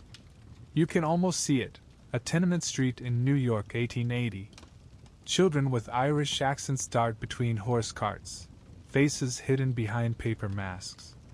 A jack-o'-lantern glows from a stoop, its grin uneven but defiant. Inside, a family sits by a coal stove, sharing apples, reciting ghost stories from home. A grandmother murmurs a prayer for the souls of the departed. Her grandson listens, eyes wide, half afraid, half enchanted. Outside, the laughter of other children drifts through the night, a strange chorus, somewhere between hymn and howl. The 19th century rolls forward, carrying Halloween deeper into American life. The festival begins to shed its solemn roots and take on the exuberance of a young nation. It becomes less about saints and souls, more about celebration and community, a patchwork of memory, play, and a little mischief. In small towns, neighbors organize gatherings. Bonfires are lit in open fields. Ghost stories are told beside cider barrels and hay bales. Paper decorations, witches, black cats, crescent moons, appear in shop windows. The night becomes festive, folkloric, touched by both wonder and a hint of danger. The immigrants' children, growing up American, keep the rituals but change the meanings. They no longer leave bread for spirits, but they still light candles. They no longer pray for the dead, but they still feel the chill when the wind passes over the cornfields. Samhain has changed again, but its bones, its rhythm, its breath, remain intact. By the early 1900s, Halloween has become a fixture in American life. It is no longer confined to immigrant enclaves but has spread through towns and cities, carried by children's laughter and newspaper illustrations. Parties replace prayers. Jack-o'-lanterns glow from porches. Costumes grow more elaborate, a nod to the disguises of centuries past. But even amid the laughter, the ancient thread remains. This is still the night when the world turns strange.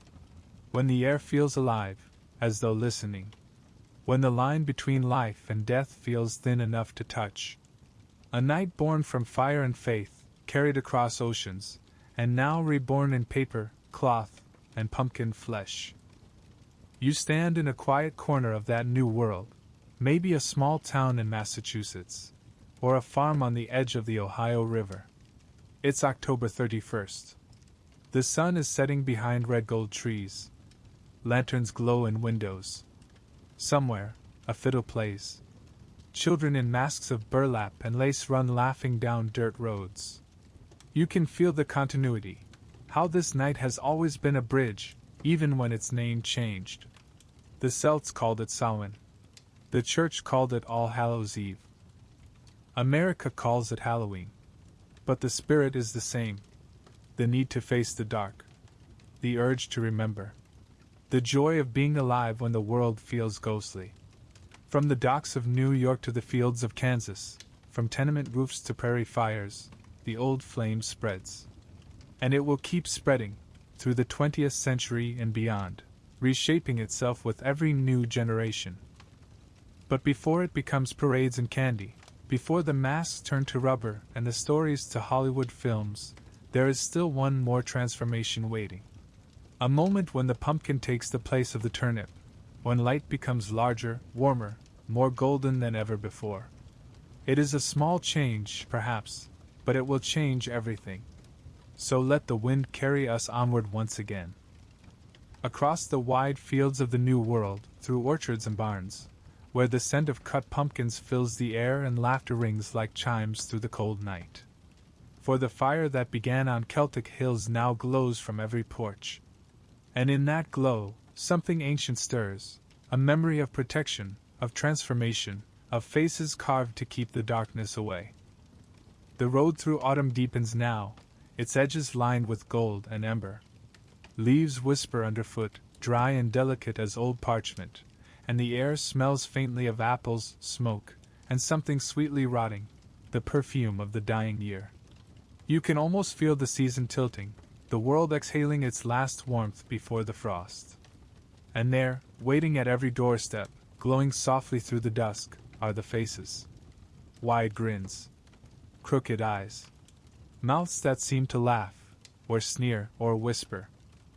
The modern icons of Halloween, the jack-o'-lanterns. But these cheerful, orange lanterns began as something smaller, stranger, harder to carve, a hollowed turnip held in trembling hands, its thin candle flickering through rough-cut holes. Before the pumpkin became the heart of Halloween, the light that guided spirits through the night burned within humble roots pulled from stony Irish fields. In the old country, when Samhain's darkness fell thick across the hills, people carved lanterns from what they had: turnips, mangowurzels, rutabagas. Their skins were pale, their insides fibrous and cold. It took patience, and perhaps a little stubbornness, to hollow them out with a dull knife. And when the candle was lit inside, its glow was faint and uneven, a ghost light trembling through a thin shell of root and earth. They called these lights Jack's lanterns, or soul lights. They were set in windows or carried along paths to ward off wandering spirits. Sometimes they marked the edge of a village, a warning to anything uninvited. Sometimes they guided the souls of loved ones home. The faces carved into them were grotesque, exaggerated grimaces, gaping mouths, eyes like wounds. Not because the people were cruel or mocking, but because they believed ugliness frightened the evil away. If a demon came prowling, it might see its own reflection and turn aside. So the villagers carved their fear into the root of the earth, and the light of their courage flickered within. When those same people crossed the ocean, they brought the custom with them. But the New World's soil was different, richer, softer, bursting with color. And here, amid sprawling fields and golden vines, they found a fruit that seemed made for the task. The pumpkin. Round as the harvest moon. Easy to carve, soft under the knife, generous in light. Its flesh glowed like captured sunlight, its scent warm and familiar. Where the old turnip lanterns had been small and severe, the pumpkin lantern was exuberant, an open laugh against the darkness.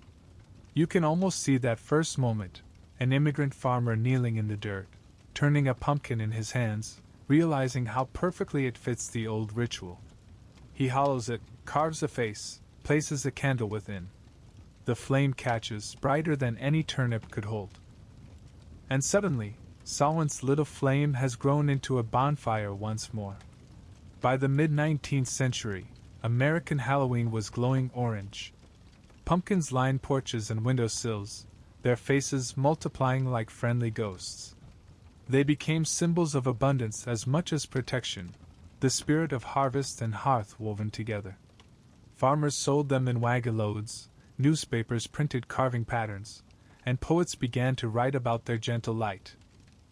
There's a painting somewhere in your mind now, a small farmhouse surrounded by cornfields, lanterns glowing in the dusk. Children carry their jack-o'-lanterns down the road, their laughter mingling with the crackle of leaves. The fire of Samhain, the saint's candle, the spirit light, all reborn in these smiling faces. The Celts carved to keep fear away. The Americans carved to celebrate it. And in that shift, Halloween began its next transformation, from sacred ritual to shared delight. But the old stories never vanished. Every glowing grin still carries a whisper from the past. Ask anyone who's carved one, there's something oddly solemn in the act. You scoop out the soft, stringy insides. You cut through the thick orange skin, tracing eyes, a nose, a jagged mouth. And when you place the candle inside and see that flicker of light fill the hollow, something stirs, recognition maybe. As if, for a moment, you are part of a chain that stretches back through centuries of fire and fear and wonder. Because this isn't just decoration. It's ritual. Still, to carve a jack-o'-lantern is to hold the old fire in your hands, to take a symbol of death and turn it into warmth, humor, and light. It's the same instinct that drove the Celts to burn bonfires on their hills, to feed the dead, to wear masks against the dark. It's the same story told again, but now it glows in orange instead of ash. And there's another story, older still, that clings to the heart of this tradition. A tale that explains how the lantern got its name. They call it the story of Stingy Jack. It begins, as so many old tales do, in a smoky tavern on a cold night. Jack, a man too clever for his own good, sits hunched over a mug of ale. He's a trickster, a liar, a soul who cheats anyone foolish enough to trust him, including, one fateful evening, the devil himself. Jack convinces the devil to join him for a drink, but when the bill arrives, he refuses to pay. Instead, he persuades the devil to turn himself into a coin to settle the debt. When the devil obliges, Jack snatches the coin and slips it into his pocket beside a small silver cross, trapping the fiend inside. In exchange for his release, the devil promises never to take Jack's soul. And when Jack dies, heaven will not have him, but hell cannot either. So he wanders between worlds, carrying a single coal of hellfire to light his way. He places it inside a hollowed turnip, and ever since, his ghost roams the earth as Jack of the Lantern. It's a story born of mischief and consequence, of bargains made and promises broken, but beneath it lies the same message that Samhain always carried. That we live on the edge of two worlds, and must find our own light to walk between them. You can almost see Jack now, drifting through the fields on an October night. His lantern glows faintly in the mist, a heartbeat of light in the endless dark.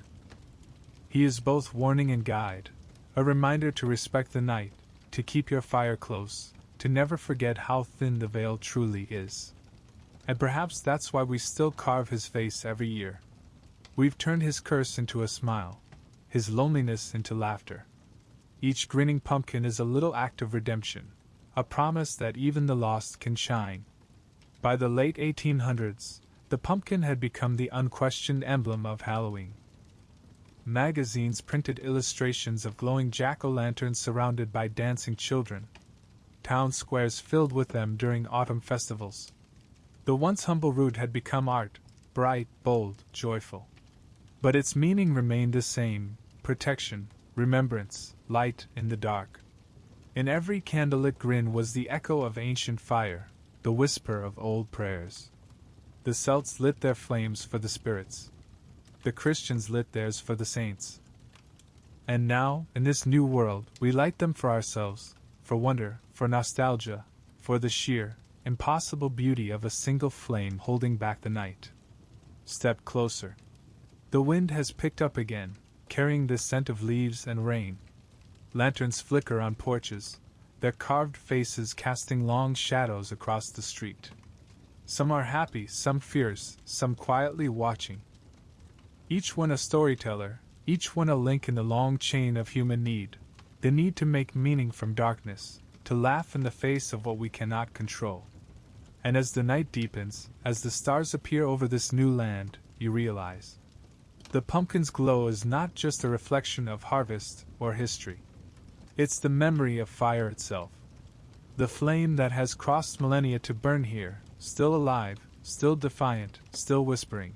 The dark is only half the story.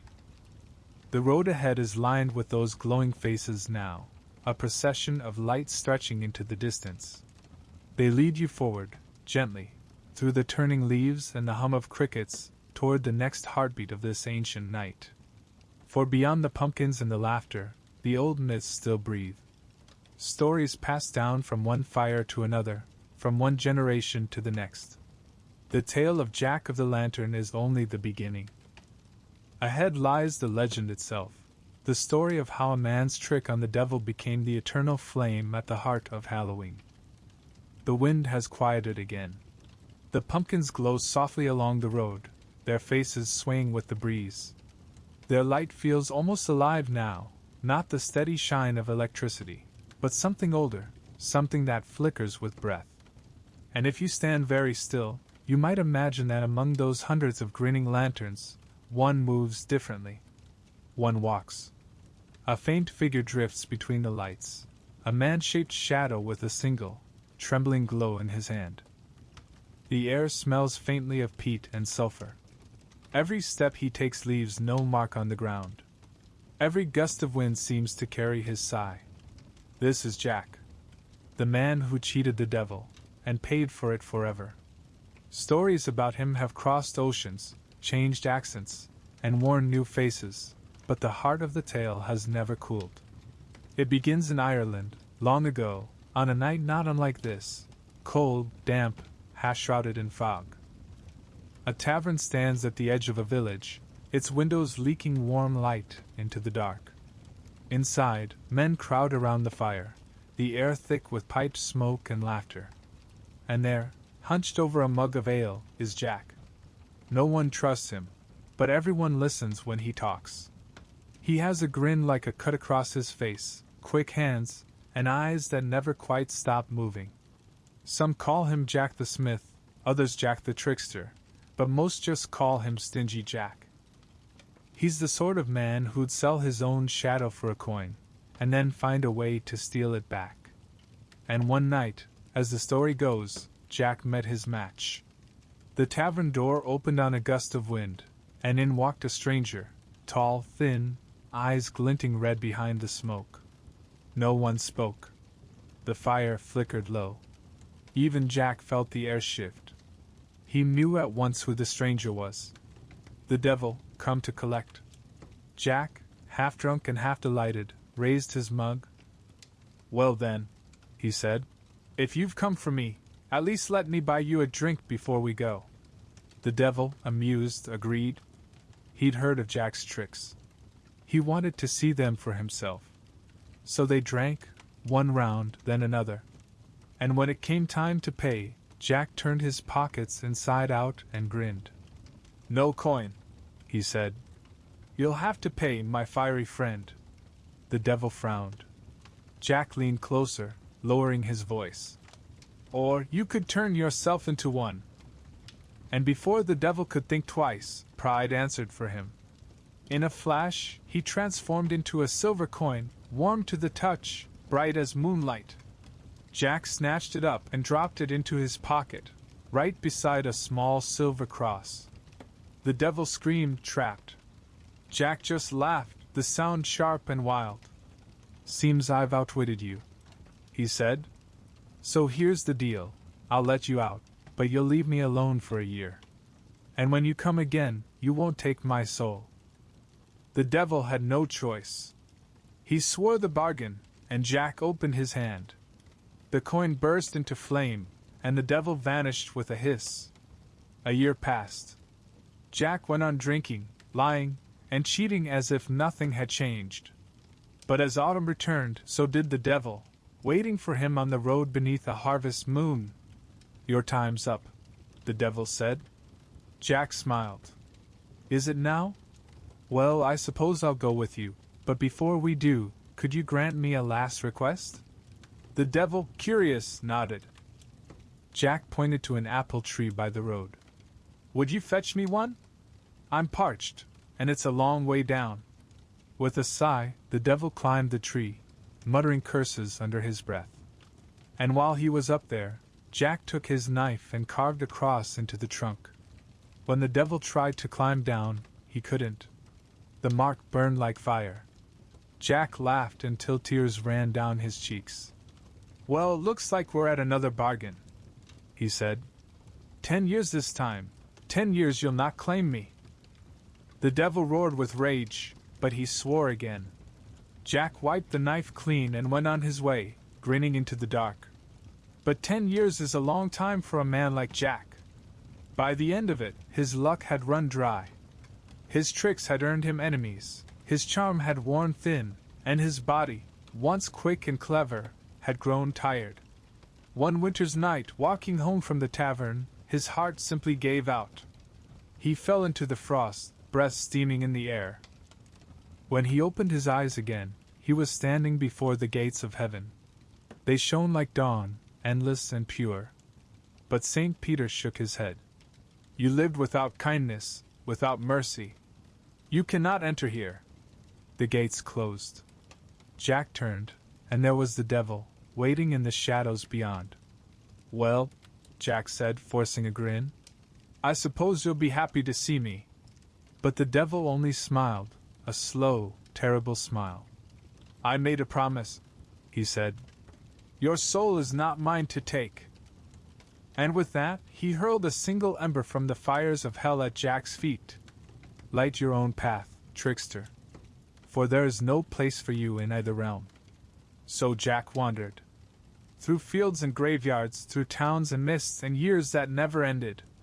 The ember burned low in his hands, and to keep it from dying, he hollowed out a turnip, carving rough holes for air, placing the coal inside. Its faint glow lit his way, casting strange shapes across the fog. Sometimes travelers glimpsed him on lonely roads, a tall figure carrying a small light that bobbed in the darkness. Sometimes they followed it, thinking it a lantern leading them home, only to lose their way deeper into the marshes. And sometimes they saw it from afar, drifting across the moors, and whispered prayers to keep it away. The Irish called these lights Jack o' the Lantern, Jack of the Lantern. Over time, just Jack-o'-lantern. And so his punishment became a warning. A tale told beside fires on cold October nights. Of greed, of wit, of the danger of thinking you can outsmart the dark. But as with all old stories, something soft grew around it with time. Children began to carve their own lanterns, not to curse Jack, but to keep him company, to light the path he could never leave. Every flickering face became a small mercy, a bit of warmth in the endless night. And perhaps that's why, when we carve our pumpkins now, we can't help but smile. Because we are no longer afraid of him. We've forgiven him, or maybe, in some small way, we've become him. Carrying our own little lights through the darkness, trying to find our way home. You can feel the story in the air now, as you pass through a modern neighborhood. Lanterns grin from porches, candles burn in glass jars, the smell of roasted pumpkin drifts through the streets. The legend of Jack is still here, even if few remember his name. Every flickering face is a tribute to that restless wanderer, to the man who tricked the devil, who lost heaven and hell, but kept his flame alive. A flame that crossed oceans and centuries, that outlasted gods and kings, that still burns tonight in the hollow hearts of pumpkins. Some say, if you walk far enough into the dark on Halloween night, far from the streetlights, into the fields or woods where the mist lies heavy, you might see him still. A pale glow moving between the trees. Not menacing, but sad. A wanderer looking for the home he never found. And maybe, if you carry your own lantern, he'll pause for a moment. He'll see his reflection in your flame. And for one heartbeat, the endless wandering will cease. Because in that shared light, he'll recognize what he always sought. Forgiveness, remembrance, and the comfort of being seen. The wind rises again, scattering leaves across the path. You watch the last flicker of a pumpkin's flame gutter and die, and in its fading glow you feel it, the heartbeat of the story, still alive after all this time. Jack's flight may have begun as a curse, but it became something far greater, a beacon against the dark, a reminder that even the lost deserve to be remembered. And so, every October, when we strike a match and place a candle inside a hollow orange shell, we are not just decorating. We are keeping vigil. We are saying, we remember you, Jack.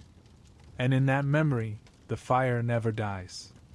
The road ahead glows faintly again, dozens of small flames leading onward, each one a spark of his legend, each one a promise that the light will endure.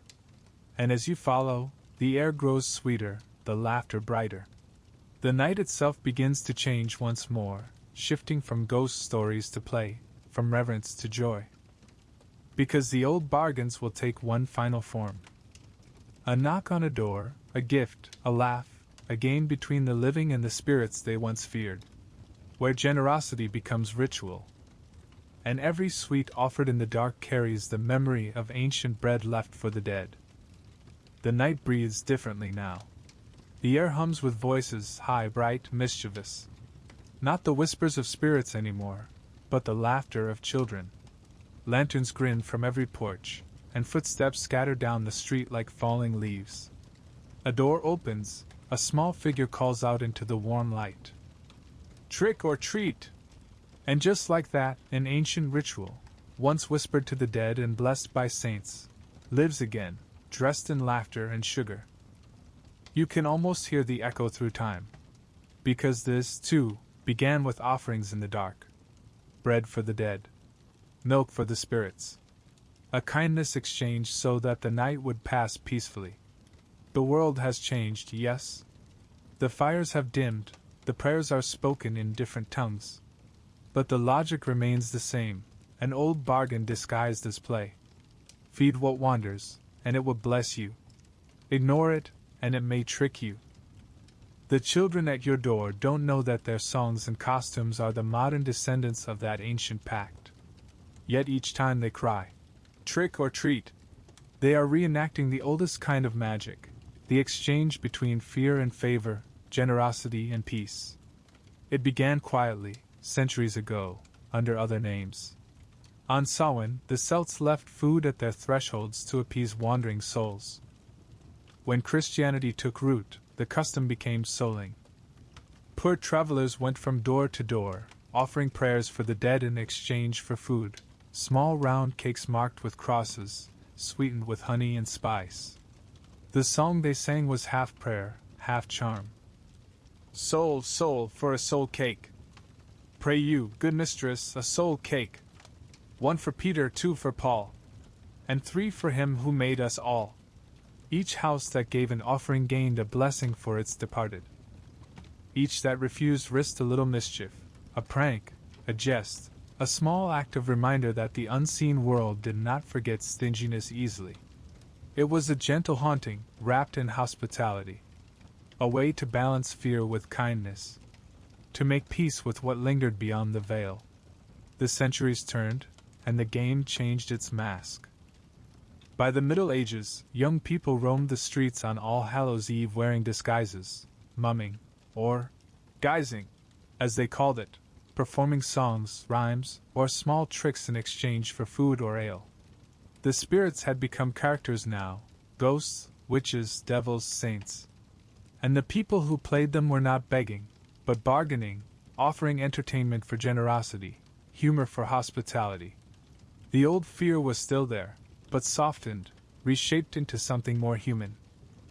The dead were no longer distant, dangerous forces. They were neighbors remembered fondly, mimicked with laughter, toasted with cider and song. The night belonged to inversion, to the playful breaking of rules, the blurring of worlds. The masks that once hid the living from ghosts now became tools of comedy, of teasing, of celebration. You can imagine the scene. A foggy lane in 17th century Scotland. Lanterns flicker in windows. A group of youths moves from door to door, faces hidden by soot or cloth. One knocks, and a voice within calls, "Who goes there?" A reply sings out, half mocking, half merry, "Open your door and mind your fire. We've come for cakes, or we'll conspire." The door opens to laughter. Bread is shared, ale passed around. Someone tells a ghost story, another plays a fiddle. And outside, the mist curls close, the ancient spirits listening quietly as the living carry on their games. The ritual has survived, not in solemn silence, but in the bright, chaotic joy of community. When Irish and Scottish immigrants brought Halloween to America, they brought this mischief with them. At first, it was rougher. Boys roaming through small towns, pulling pranks, turning wagons upside down, knocking on doors and running away. The old balance between gift and curse was still alive.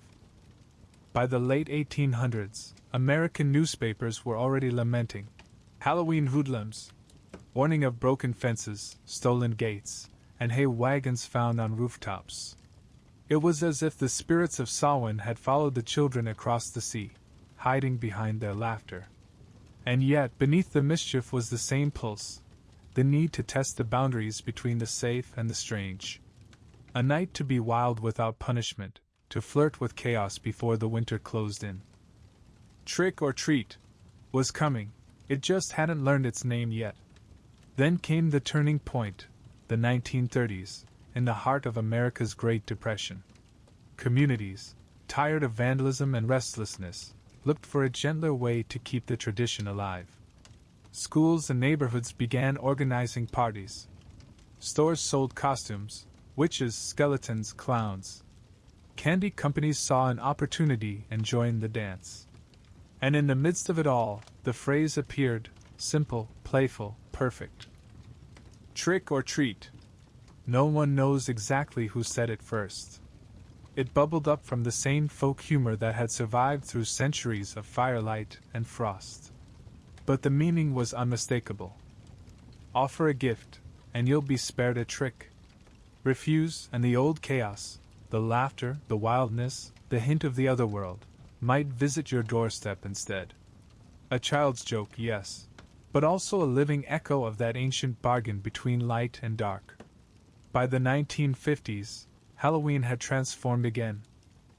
Television showed smiling children in costumes, houses glowing with decorations, bowls of candy spilling over like miniature harvests. The war was over. The world wanted light and sweetness. And yet, if you looked closely, the ancient patterns still pulsed beneath the sugar. The exchange. The door between worlds opening and closing. The offering. Every knock on a door became a ritual. A reenactment of centuries-old gestures. Feed what comes from the dark, and it will bless you with laughter instead of fear. A child in a ghost sheet, standing under a porch light, becomes, without knowing it, a descendant of druids, of monks, of peasants leaving bread for the dead. The candy in their hands is a soul cake reborn, wrapped in cellophane and bright color. The prayer replaced by a smile. You can feel it even now, walking through a modern Halloween night. The wind smells of sugar and smoke. Leaves tumble down the street like sparks from invisible fires. Children run in packs, witches, skeletons, superheroes, their laughter shrill and joyful against the cold. Every house is a beacon, glowing pumpkins, paper ghosts, doorbells chiming like church bells. At each threshold, the same ritual repeats. The knock, the greeting, the offering. A moment of shared joy between strangers. And when the candy bowl empties and the porch light flickers out, the quiet that follows feels ancient, almost holy. As if the world, having played with its shadows, can finally rest again. There's a kind of poetry in it, isn't there? That something born of fear became an act of joy. That the solemn bread for the departed turned into sweets for children. That the ancient night of endings became one of laughter, color, and light. But the heart of it has never changed. Halloween, whether lit by bonfire, candle, or LED, is still a conversation between the living and the unseen. We give. We receive. We acknowledge the dark, and in return, it lets us pass. So when you see that small figure at your door, mask slightly crooked, voice muffled by excitement, remember. You are not just giving candy. You are continuing one of humanity's oldest dialogues, a promise whispered across centuries of fire and frost. The gift is small, but the meaning is vast. I see you. I honor the night. Let us both go safely home. And as the door closes and the laughter fades into the distance, you feel it again, the ancient calm that follows offering.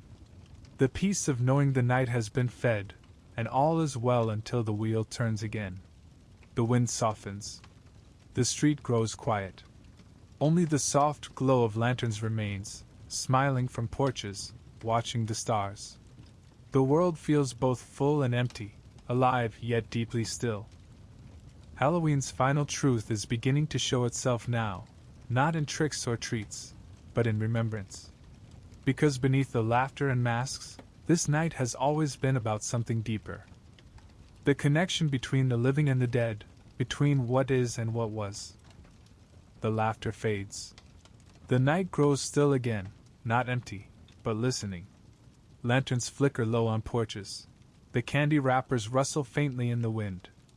The streets that only moments ago rang with shouts and laughter now feel soft and hollow, like a held breath. Halloween has passed into its quieter hour, the hour that belongs not to masks or games, but to memory. And this, truly, is where it all began.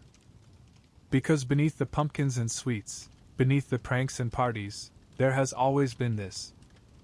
A single, eternal gesture, lighting a flame against the dark, whispering a name into the silence. To remember. To honor. To love what has gone before. This is the night of the ancestors. Samhain's oldest heart. If you walk far enough from the houses, out past the laughter and electric lights, you can still find it. A hill, perhaps, or a field left fallow for winter. The sky above it is vast and trembling, stitched with stars. The air smells of wood smoke and damp earth. And somewhere in that dark, you hear the faint crackle of a fire still burning, the kind that doesn't invite noise, only thought. Around it sit a few figures, wrapped in cloaks, faces lit gold by the flames. They aren't here for celebration. They are here for communion. A bowl of apples rests nearby. A loaf of bread, unbroken. A cup of milk, untouched. Offerings small, humble, and ancient. They are not meant for the living. The Celts believed that on Samhain night, the veil between worlds thinned until it could almost be seen through. Not merely a symbol, but a truth of nature. The air itself changed, became porous, alive with presence. And through that opening, the dead could walk. But not all who crossed were strangers. For most, it was not terror they felt at the idea of spirits returning, it was tenderness. These were the souls of mothers, fathers, grandparents, children. The ones who had taught them to tend the fields, to build fires, to sing at harvest. How could such return be anything but sacred? So they welcomed them. They lit fires to guide them home, set tables for their invisible guests, spoke softly into the night, words meant not to ward off, but to invite. This was never about fear. It was about belonging. It was about remembering that the living world and the world of spirits were not separate realms, but two halves of one great circle. You sit by that ancient fire now, watching the sparks drift upward into the night. The air feels different here, thicker, as if full of eyes and whispers. You could almost imagine shapes moving just beyond the flames, gentle and curious. A woman lifts a small bowl of grain and scatters it into the fire. "For my mother," she murmurs. The sparks flare briefly and vanish into the sky. Another man whispers, "For the lost," and throws a sprig of rosemary into the coals. Its fragrance rises, sharp and comforting.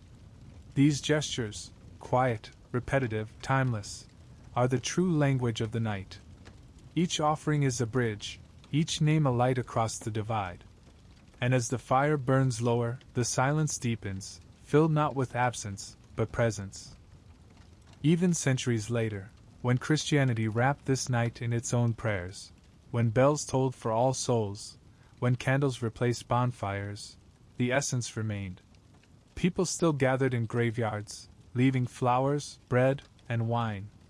Children still whispered the names of the dead before sleep, believing they might visit in dreams. And families still told stories, not just of saints, but of their own ancestors. How they worked, how they loved, how they died. It was remembrance as resurrection. To speak their names was to bring them back for one more night. In Mexico, this same impulse would become the Dia de los Muertos, the Day of the Dead, where graves are covered in marigolds and sugar skulls grin with affection, not fear. In Japan, the Bon Festival. In China, the Hungry Ghost Festival. Every culture, it seems, has its own version of this night. The pause between seasons when the living and the dead share the same breath. Because across time, across faiths, the human heart has always longed for the same miracle. That love might outlast flesh. The fire has burned to embers now. The woman who scattered the grain leans close, her voice a whisper. They walk with us still, you know. Not behind, not above, just here. And you realize she's right. The night doesn't feel empty. It feels full. If you close your eyes, you can almost feel hands on your shoulders, not frightening, but steady, grounding. A presence that hums beneath the skin. The ancestors are not gone. They have become the earth beneath you, the wind that stirs the trees, the blood that carries old songs through your veins. We are not the end of them, but their continuation, the living echo of every fire that has ever burned before. You think of modern Halloween again, of glowing pumpkins and crowded streets, of masks and laughter and sugar. Even there, hidden beneath the noise, this remembrance lingers. Every candle flickering inside a jack-o'-lantern is a tiny vigil. Every face painted like a skull is an unwitting homage. We play with death because, deep down, we remember that it's not the enemy. It's part of the rhythm that binds us all. That's what this night teaches, and why it endures through every age and disguise. That we are not alone in the dark. That we have never been. The embers fade to red. Someone rises, scattering the ashes into the wind.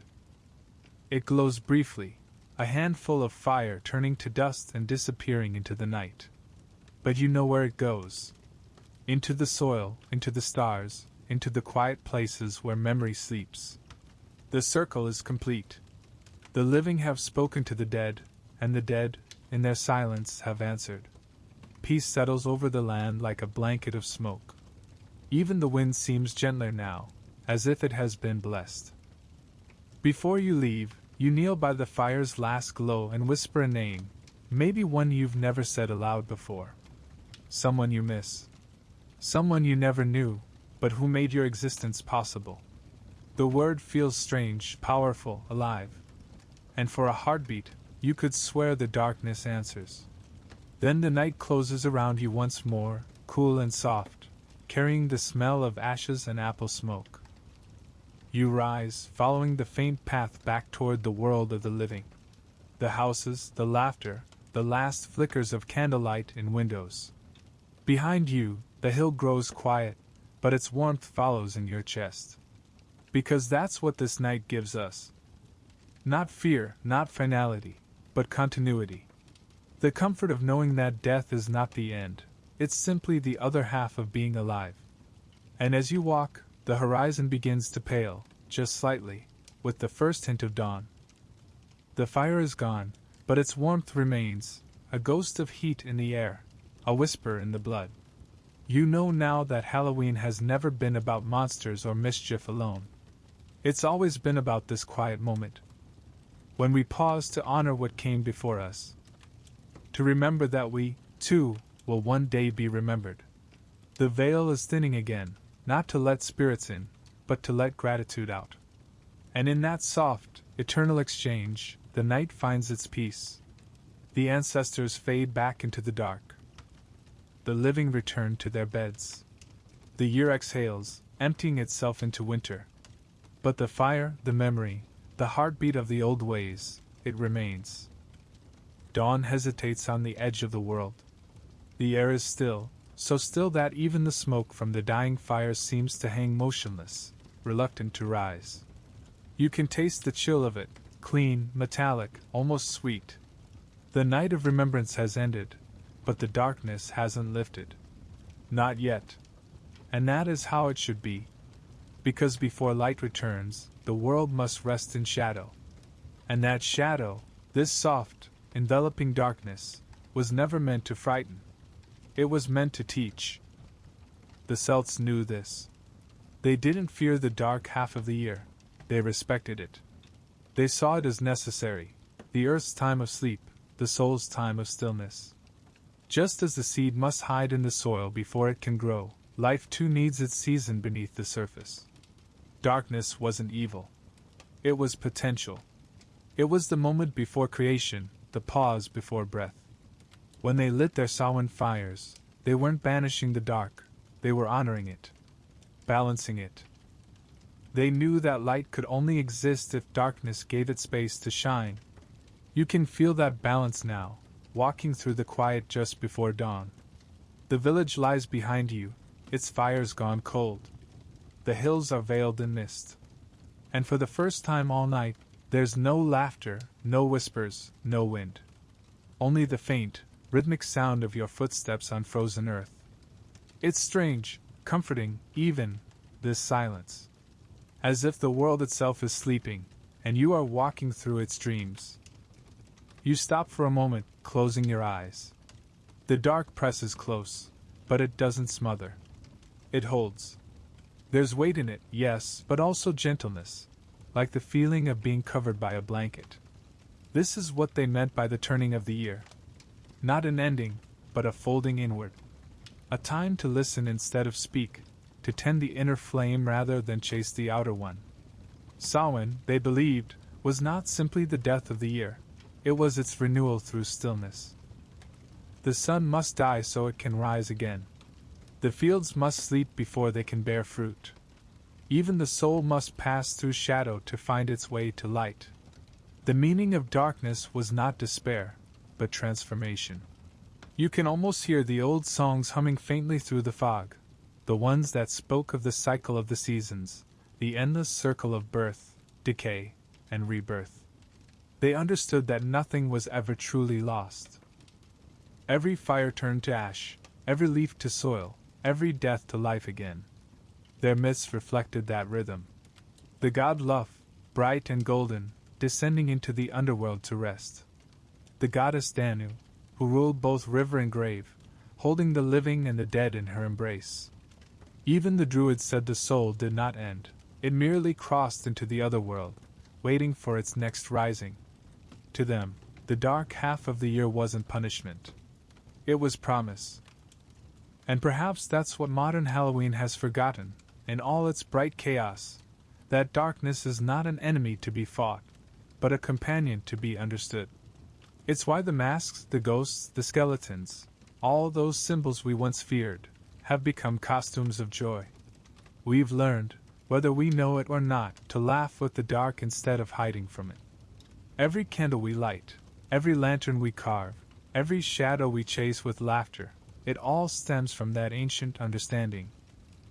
The dark is not the absence of life. It is its cradle. You walk further into the gray. The path dips into a hollow filled with fog so thick it seems to glow faintly from within. For a heartbeat, it feels as if you're walking between worlds again, not quite here, not quite there. And maybe that's the truth of it. Maybe the veil never fully closes. Maybe we live our whole lives on that thin line between light and dark, never fully belonging to either. The Celts believed that this balance, the twilight between extremes, was where wisdom lived. Too much light blinds, too much darkness numbs. But in the half-light, the soul sees clearly. The trick is to walk that in-between path without fear. That's what Samhain taught them, and what Halloween still whispers to us through its rituals. That the dark is not the opposite of light, it is its partner. Without one, the other cannot exist. You stop at the crest of another hill, looking out across the land. The horizon is beginning to shift now, not sunrise yet, but the faintest hint of color, a gray-blue line between sky and earth. You think about how much of life happens in moments like this. The pause before dawn. The breath before a word. The heartbeat before a choice. We are always crossing thresholds, always stepping between what was and what will be. And Halloween, Samhain, is the great reminder of that truth. It tells us that change isn't something to fear. It is the very shape of existence. The fire dies. The ashes cool. And from them, life begins again. That's the meaning of darkness. It holds the seed of light within it. The first crow calls, distant and raw. The sound cuts through the fog like a thread pulling dawn behind it. The horizon brightens a little more. You can feel the weight of night lifting, not chased away, but gently transformed. You take one last look at the landscape around you. The fields lie bare but peaceful. The trees, stripped of leaves, seem to stretch taller in the cold air. Even the earth beneath your feet hums faintly, alive with unseen roots preparing for spring. The darkness has done its work. It has folded the world into itself, given it time to breathe, to rest, to renew. And now, it's ready to open again. There's something deeply human in that cycle. We, too, need our winters, those quiet stretches of shadow where we step back from the noise, reflect, and let parts of ourselves rest. Without them, we burn too fast. Without them, we forget what the light truly means.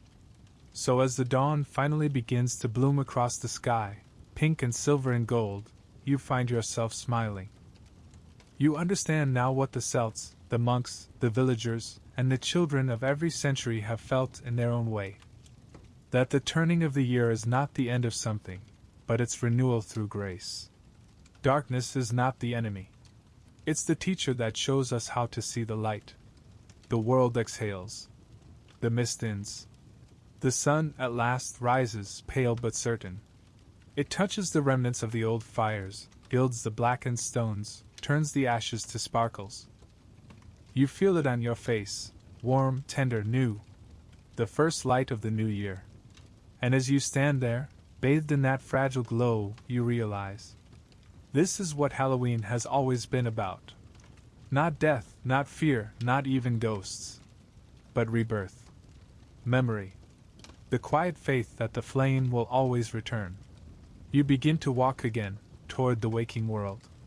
Behind you, the night fades into memory. Before you, the year begins anew. Somewhere in the distance, church bells will soon ring for All Saints. In kitchens, the smell of bread will rise again. And in homes across the world, candles will burn, not for fear, but for love. The journey you began in the shadows has brought you here, to the threshold of light. And yet, the story isn't quite finished. Because Halloween, the ancient, eternal night of Samhain, is more than its myths and symbols. It is a reflection of what it means to be human. To live, to lose, to remember, to begin again. And in that cycle, in that endless exchange of darkness and light, lies its truest revelation. The one that has survived every age, every empire, every mask. The dawn has fully arrived now. The last mists rise from the fields and vanish into sunlight. Somewhere far behind you, the final embers of the Samhain fires crumble to gray. The world exhales. The new year has begun. And yet, even in the brightness, you can still feel it, that pulse, soft and steady beneath the surface. The ancient rhythm that began with a spark on a Celtic hill thousands of years ago, and still hums through every glowing pumpkin, every candle, every child's laughter in the dark. The story has come full circle. And here, in the light of morning, the truth reveals itself, quiet, radiant, and nothing like what you might expect. Because Halloween, for all its ghosts and grins, has never truly been about fear. It has always been about love. You can trace it through every age, every transformation, every costume and fire and whispered prayer. From the Celts who lit their Samhain bonfires to honor the turning year, to the monks who prayed for souls, to the immigrants who carved faces into pumpkins so the light would find its way home, every gesture was an act of care. Even the disguises, the trick-or-treats, the laughter under the moon, they are not denials of death, but conversations with it. They say, "We see you. We accept you. And we are not afraid." That's the secret that's been hiding in plain sight all along. Halloween isn't a festival of horror. It's a festival of continuity. A night when the living and the dead remember that they are not separate things. You walk along a country road now, golden leaves scattered at your feet. The sky above is pale blue, washed clean by night's retreat. The land feels softer, gentler, as though it, too, has survived something and is grateful to simply exist. Somewhere in the distance, church bells begin to ring for All Saints' Day, just as they have for centuries. And yet, between the tolls, you can still hear another sound, faint, eternal, the crackle of old fires, the whisper of old prayers. The two songs blend together, indistinguishable, one faith woven into another, one heartbeat carried forward through countless generations. Halloween was never destroyed or replaced. It was absorbed, transformed, renewed. The sacred fire hid itself inside the laughter of children and the glow of pumpkins. The prayers to ancestors disguised themselves as stories and games. And in doing so, they survived, perhaps more powerfully than ever. Because what humanity cannot forget, it simply reshapes. What is loved too deeply to lose becomes legend. Think of it. Every October, in every corner of the modern world, millions of people pause to light a candle, carve a lantern, put on a mask, or walk beneath a harvest moon. They may not know the names of the gods who once received these offerings, or the songs once sung to the dead, but the intention remains. The flicker of light, the act of giving, the celebration of change, the laughter that echoes just loud enough to keep the darkness kind. Even in our electric age, when the world seems far from the fires of ancient hills, something in us still remembers. We still feel that whisper at the back of the heart, the one that says, pause here. Light something. Honor what has been. And maybe that's the real miracle, that across thousands of years, through empire and migration and modernity, this one night still carries the same essence it always did. Transformation. Remembrance. Rebirth. From Samhain's bonfires to the Christian candles, from turnip lanterns to pumpkins, from offerings of bread to bowls of candy, the form has changed, but the soul has not. Each of us, in our own way, participates in the same timeless ritual, facing the dark and choosing to light it anyway. You pass a row of houses now. Their lawns are littered with wilted decorations, paper ghosts sagging in the dew, spiders spun from string, pumpkins collapsing inward as the days grow cold. Yet even in decay, there's beauty. Because this, too, is part of the rhythm, the letting go before the renewal. A black cat darts across the road, silent as a shadow.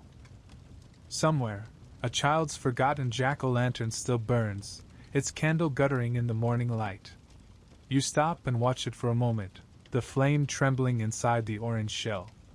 That tiny flicker contains the entire history of Halloween.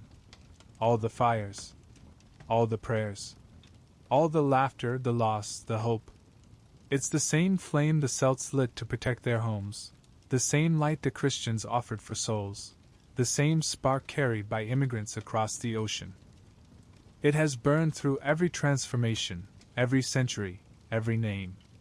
And here it still is, small, steady, alive. You kneel and breathe gently on it. The candle flares once more, bright and gold. And in that small act, keeping the light alive, you understand everything.